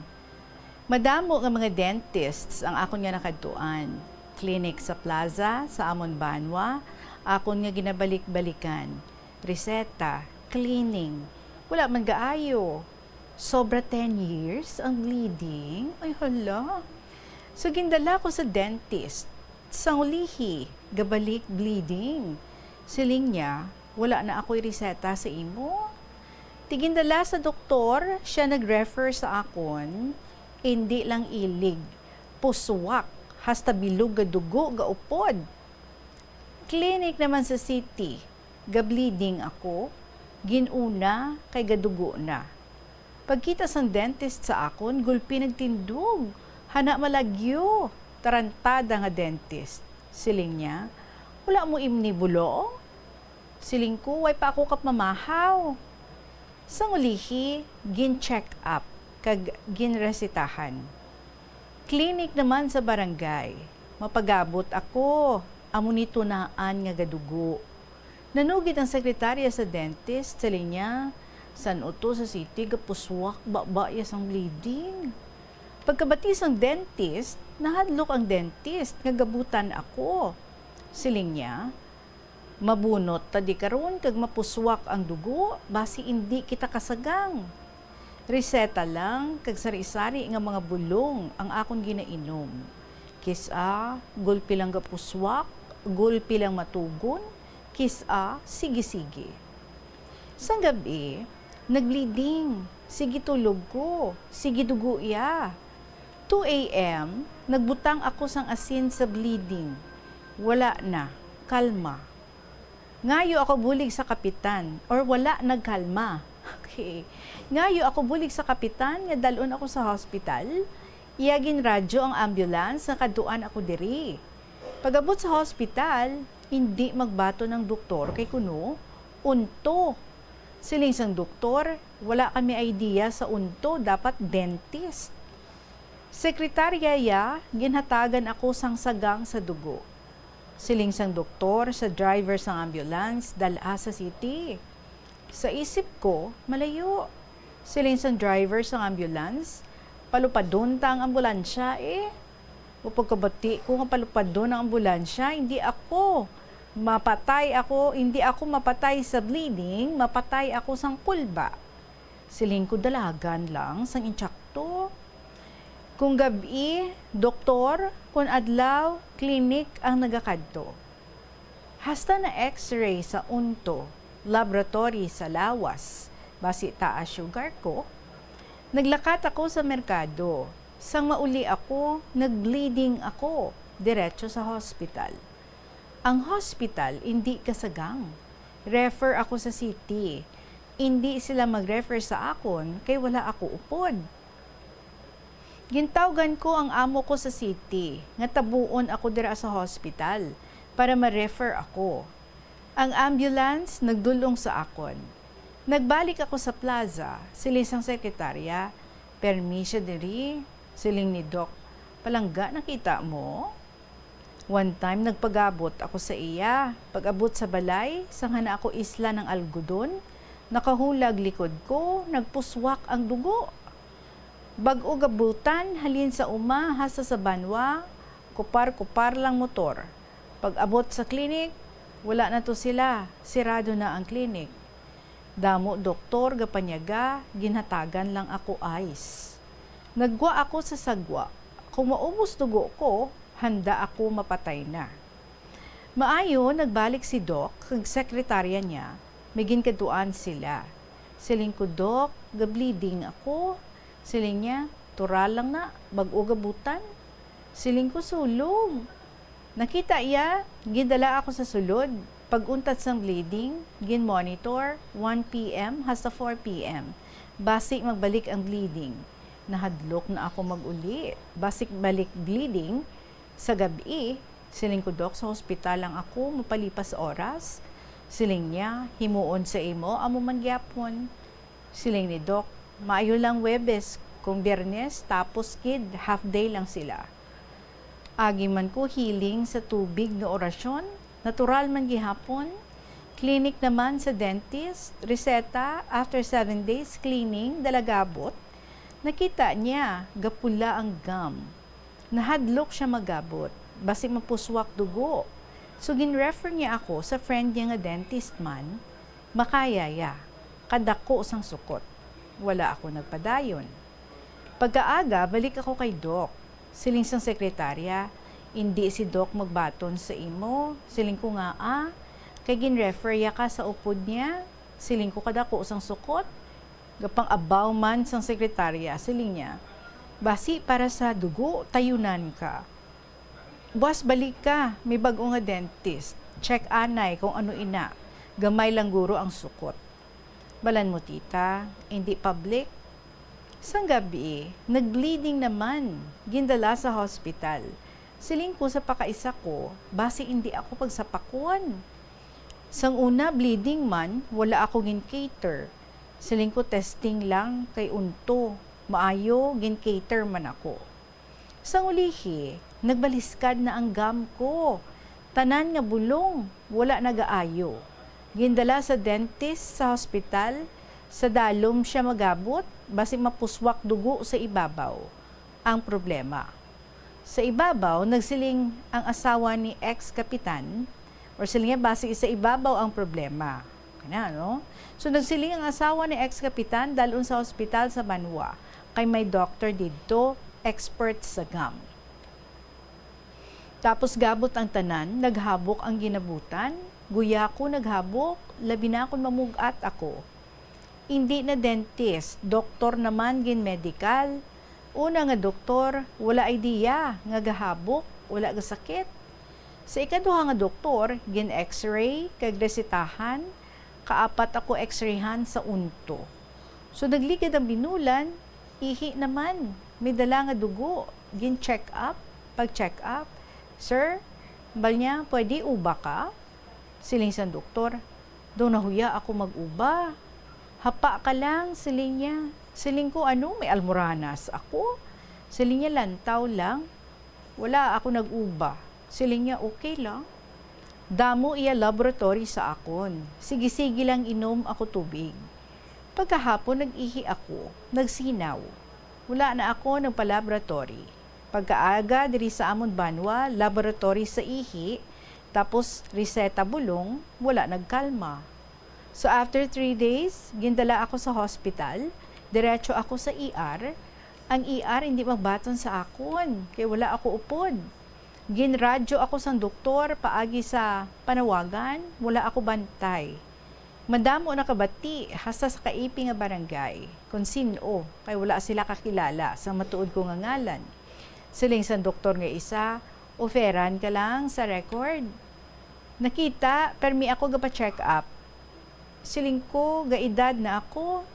Gitakdan ako aparato sa lawas. Tapos ihi, laboratory, iya findings, reseta sa tiyan, gabutod, kag sakit kilid.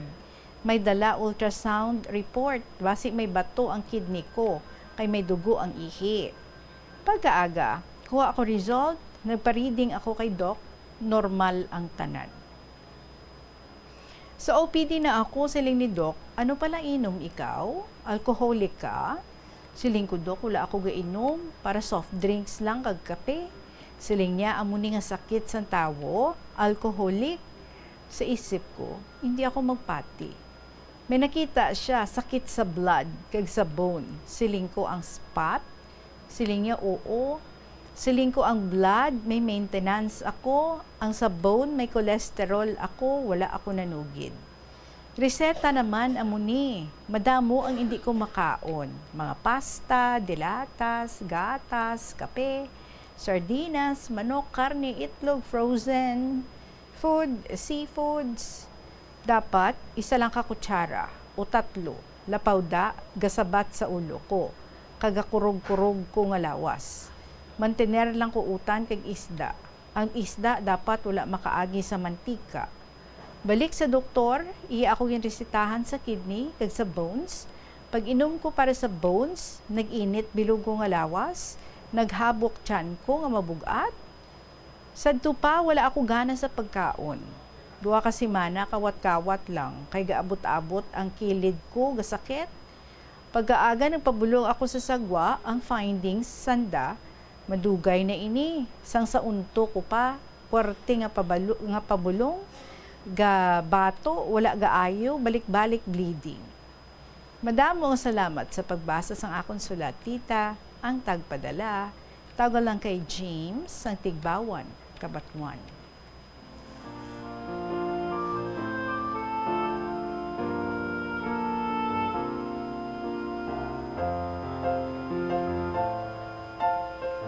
Grabe man, no? You said 10 years and daw nag-start ang daw pag-worsen 2023.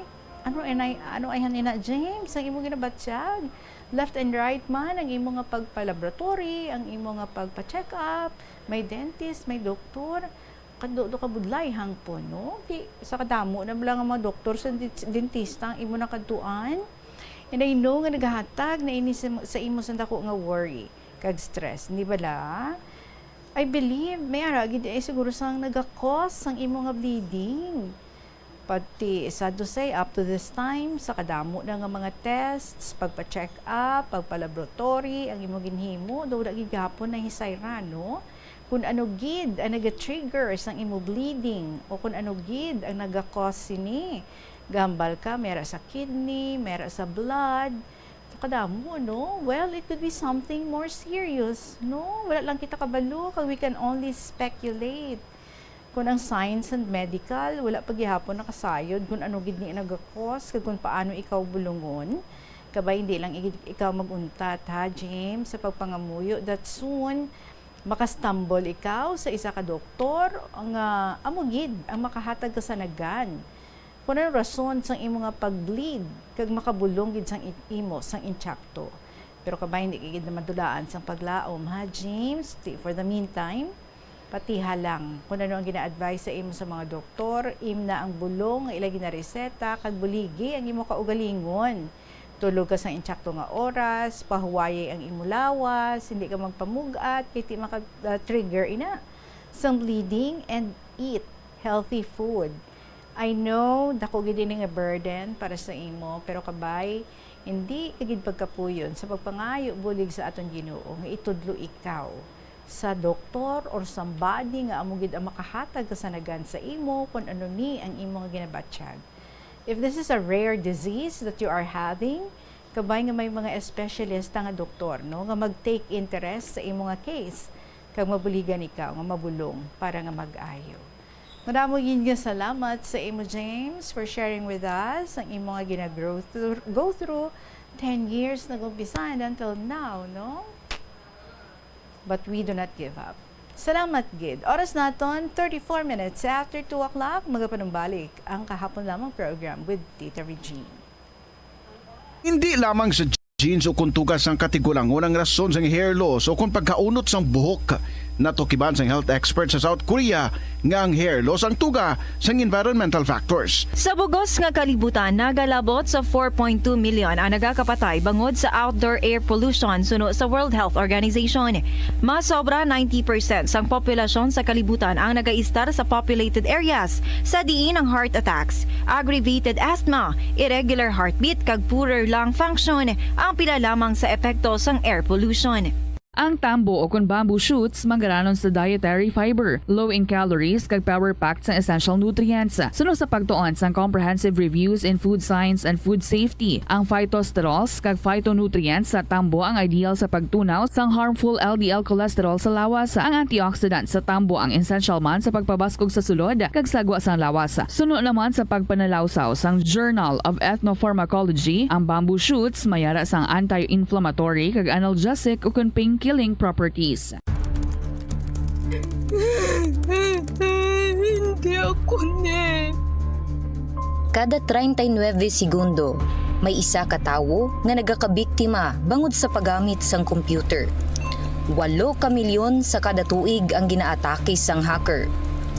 Likawan ang mangin isa sa biktima, mangin mahinalungon sa mga ginapanghatag nga impormasyon, protektahan ang kaugalingon, paggamit sang internet pasangkaron. Ini nga pahanumdom ang ginadulong sa imo sang the #1 and most trusted radio network in the country, Bombo Radio Philippines. Basta Radio! Bombo!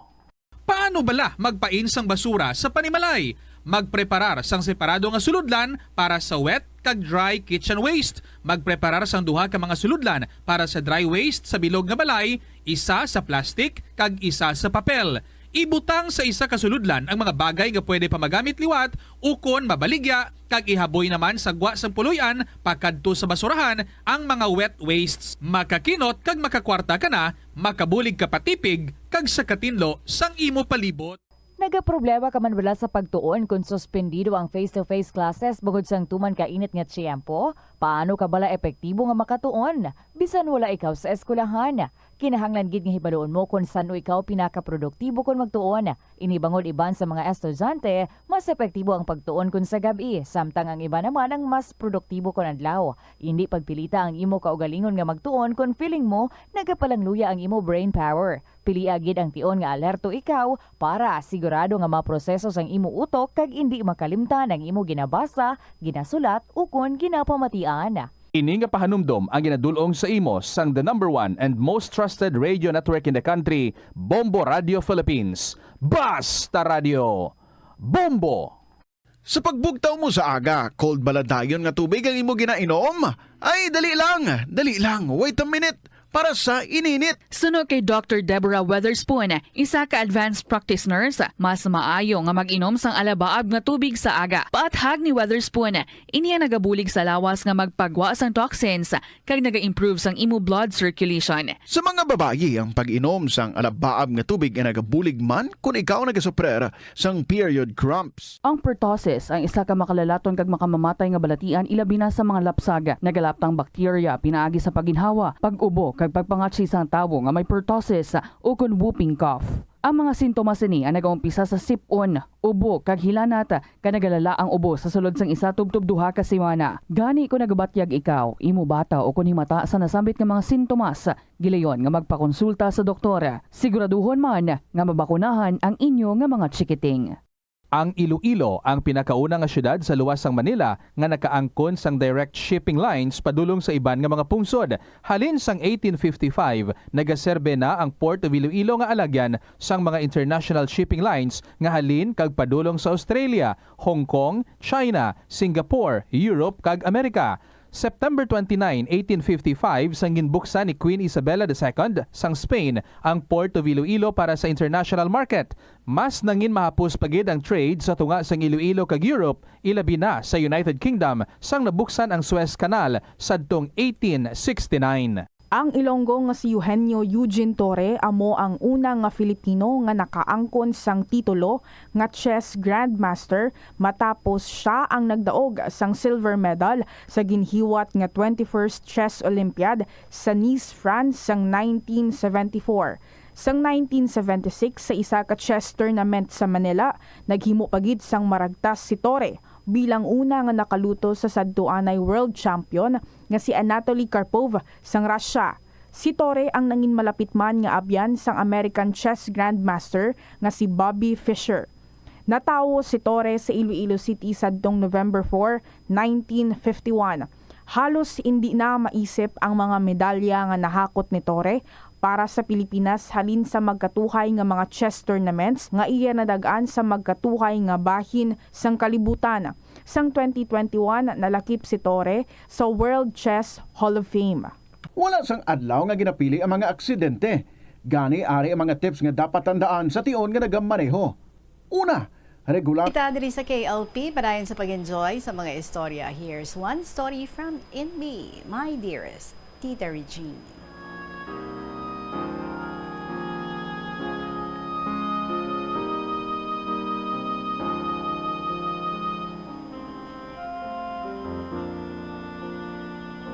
Hello everyone, all staff and members of Bombo Radio Philippines, especially sa imo tita, sa ako mga fellow KLP listeners, lovers, and letter senders. A very pleasant afternoon to all of you. Kumusta na kamo mga friends ko? Are you now ready to listen sa kay Tita Regine sa iya KLP? Here I am. Let us see the lively and lovely blooming of beautiful flowers around and green leafy vegetables nga nag-start na nga mag-grow once again from their long, warm weather. Kanami na sang aton palibot. Nagayuhom-yuhom ang mga tinanom sa kalipay nga nabuhi liwat sila.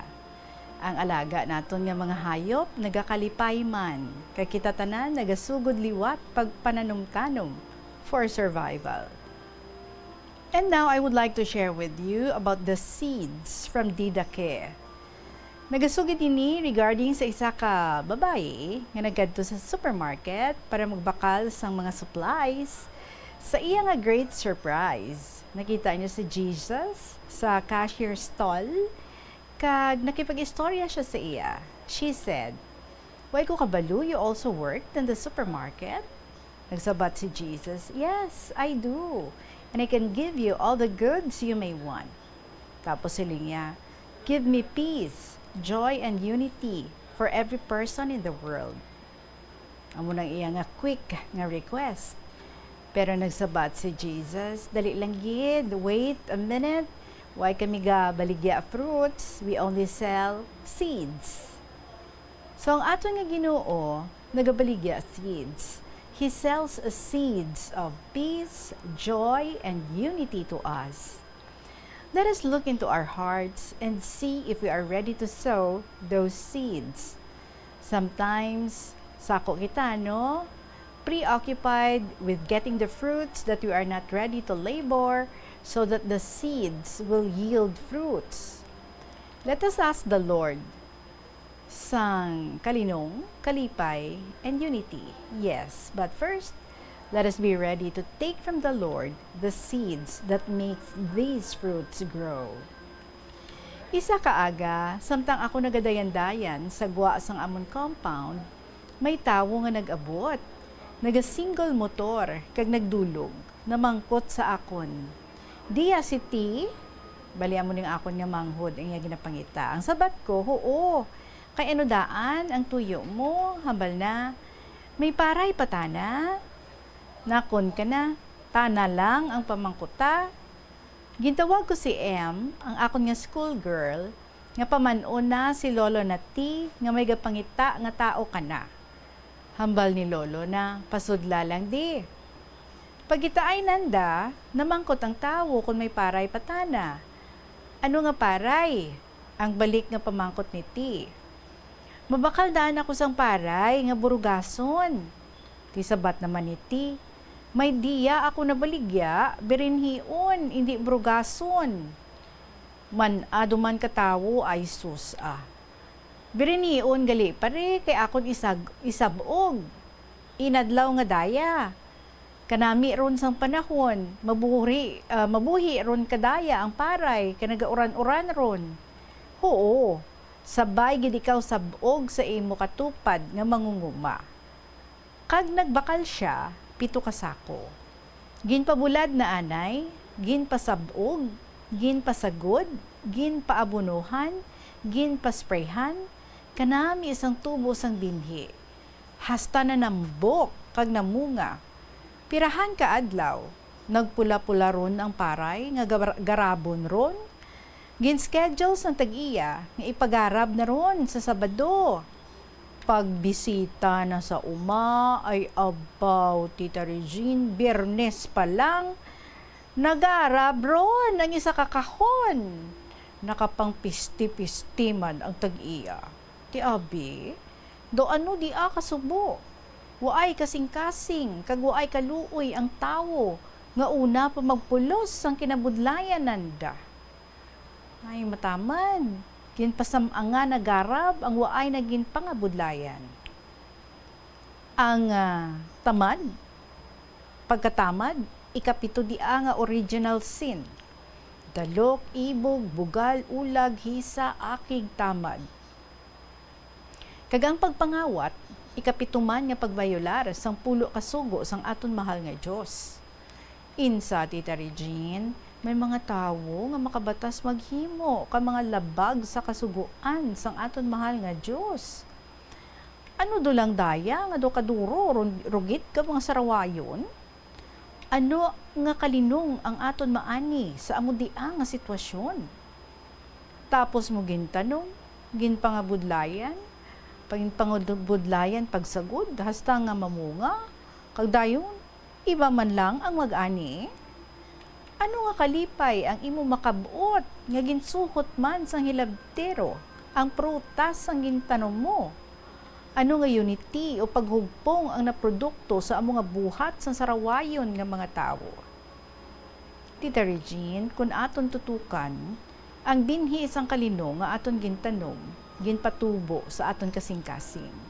Amo dia ang prutas sang kalinong nga aton pagaanihon, kag ipaambit sa aton isig katawo, para unta kita tanan magmalipayon sa aton paghugpong sa pagpuyo sining kalibutan, kung waay it masabad nga sarawayon. The seeds of peace, joy, and unity, when properly sowed and cared, are interrelated to produce the best of the fruits we need in our life to live happily with our fellow human beings. Kinahanglan naton to sincerely and rigidly trace the rugged road of sacrifices for all of us to reach our goal of success and happiness. Why shortcut nga aragyan nga imo lang luksohon kag labuton ang prutas nga imo naluyagan. Gani magbuylogid kita tanan sa pagtanom anay. Help plant the seeds to save and serve yourself, your neighbors, for God, our Creator, our Savior, and everything. Hallelujah. Tita Regine, ang amon kasilingan, nalipay kag nagpasalamat sang blessings ni Lord nga uran. Kay ang liso sang kapaya sang ginhatag ko, iya gintanom, nabuhi, kag namunga na. Unta, kuhaon niya nga tulahon, pero nalipat kinagabot ang iya anak kag apo halin sa Manila nga nakabitbit sang lechon nga manok. Pagkaaga, natingala ta na nga waay ron ang bunga sang iya kapayas. Ay abaw na ngakig, kaginsulong na ang ginadudahan na nga nagkuha sang bunga sang kapayas na. Kundi nag-iskandalusan da, singgitan nay, kaghapit magdumugay. Daan mapanghataga na pa ang iya mga kasilingan, kay dako kaayo ang bunga sadto. Ay ilam, disturbo gid sa nagapakalinong nga mga tao. Ginsaway ko nga husturon di Hindi ron ninyo pagpadako kay makaguba ran ka relasyon ninyo. Kapayas lang ran, duro pa kadi nga bunga ang ihatag ni Lord, kay hindi ka mandalok sa pagpaambit sa imo kasilingan. Naghipos do lang sanda, pero nagkita gid sanda sa barangay for settlement. Ay kanami, dako gid ang akon pasalamat kay Lord, kay ang ginpanggas ko nga lisos ang saluyot, nabuhi na pagtupa sang ulan, kag malipay man kadaya ang makaagi nga gusto mang laswa. So salamat gid Lord sang imo grasya nga ulan ginhatag sa amon. Thank you gid, Tita Regine. More power sa imo program. And may our Heavenly Father always shower His blessings to you and your family. Very truly yours, in B, sa Iloilo Province.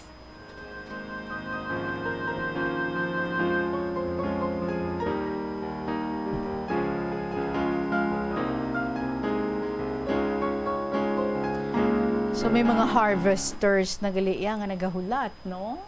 Harvesters nga mang harvest sang tanom sang iban, hindi gid manami. Hambal mo, no? Ang imo to nga neighbor, very generous man lang gani nga mag-share sa adto sa mga bunga sang iyang kapayas kung wala lang siya ginunahan sa pagkuha sa amo to nga bunga.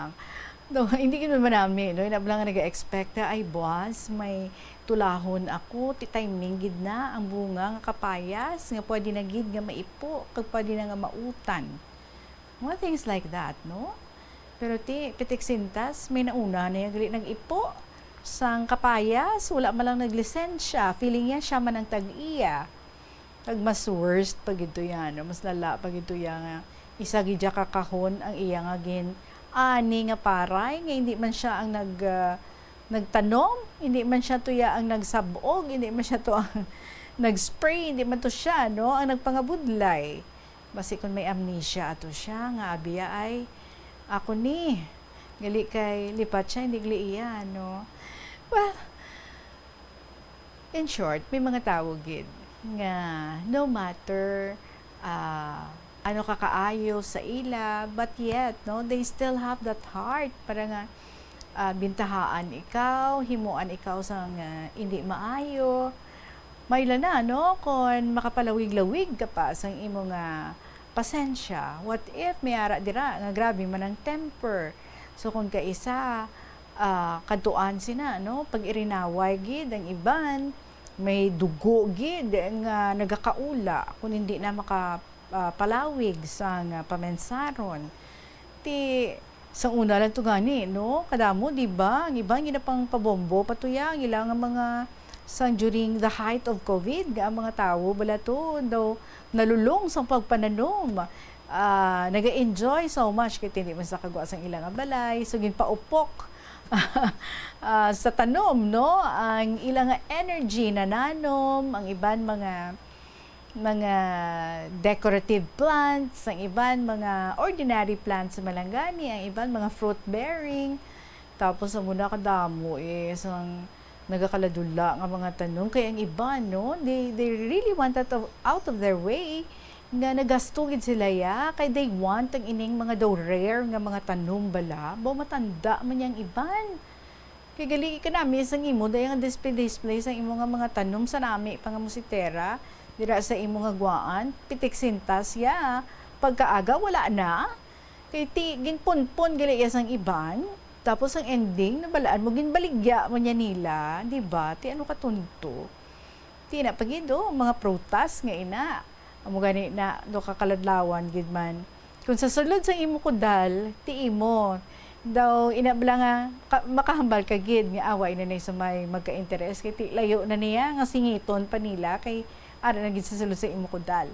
Pero kung nagtanom ikaw sa gwa sang imo kudal, ate mo ginambal nila nga damo kamo nga tag-iya.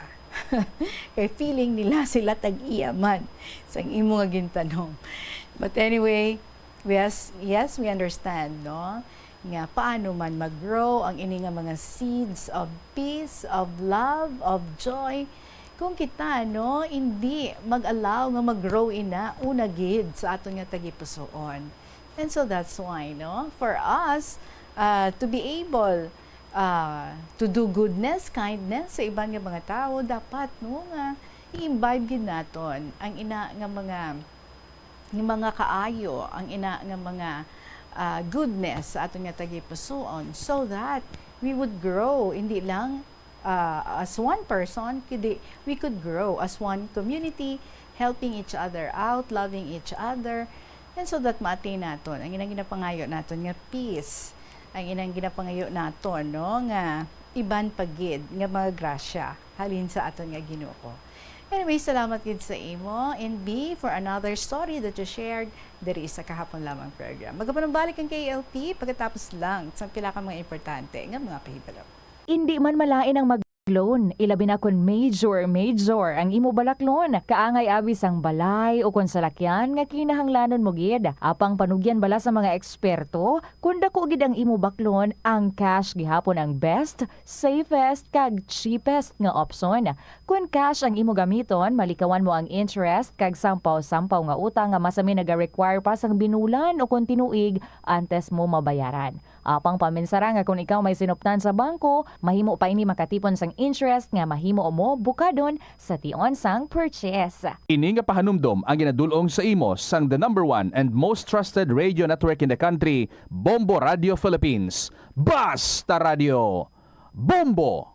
Yari ang mga simple nga pagiagon makakinot sang tubig. Hindi mag-shower o kung maligo sang malawig. Sa sulod sang panimalay, kalabanan sang tubig ang ginausar sa pagpaligo. Nagalabot sa 24% sang tubig sa panimalay ang natigana sa pagpaligo sa mga miyembro sini. Ang pagpanubo sang tiyempo sa pagpaligo sang 2 ka minutos ang makabuhin sang 30% sang ginakonsumo nga tubig. Maggamit sang shower timer o kung mag-set sang alarm sa imo cellphone kag ilimit lamang sa 4 ka minuto ang pagpaligo. Kung nagagamit sang shower kag nagahulat pa sa pag-init sang tubig, saluda sang balde ang nagailig nga mabugnaw nga tubig kay sarang paining nga magamit. Nakahibalo ka bala nga ang color ang makaapekto sang imo nga modo? Santo sa pagtuon sang American Home Shield, mayara sang correlation ang color kag mood. Kaangay sang pula nga nagapataas ang blood pressure kag heart rate. Apang mas maayo ang duag na pula kunyara ini sa kusina bangod mas nagapagana ini sa pagkaon. Ang shades nga blue kag green ang ginaabiso sa mga psychologist nga nagakadapat yara sa sulod sang imo kwarto bangod ini ang nagapakalma sa paminsaron sang tao.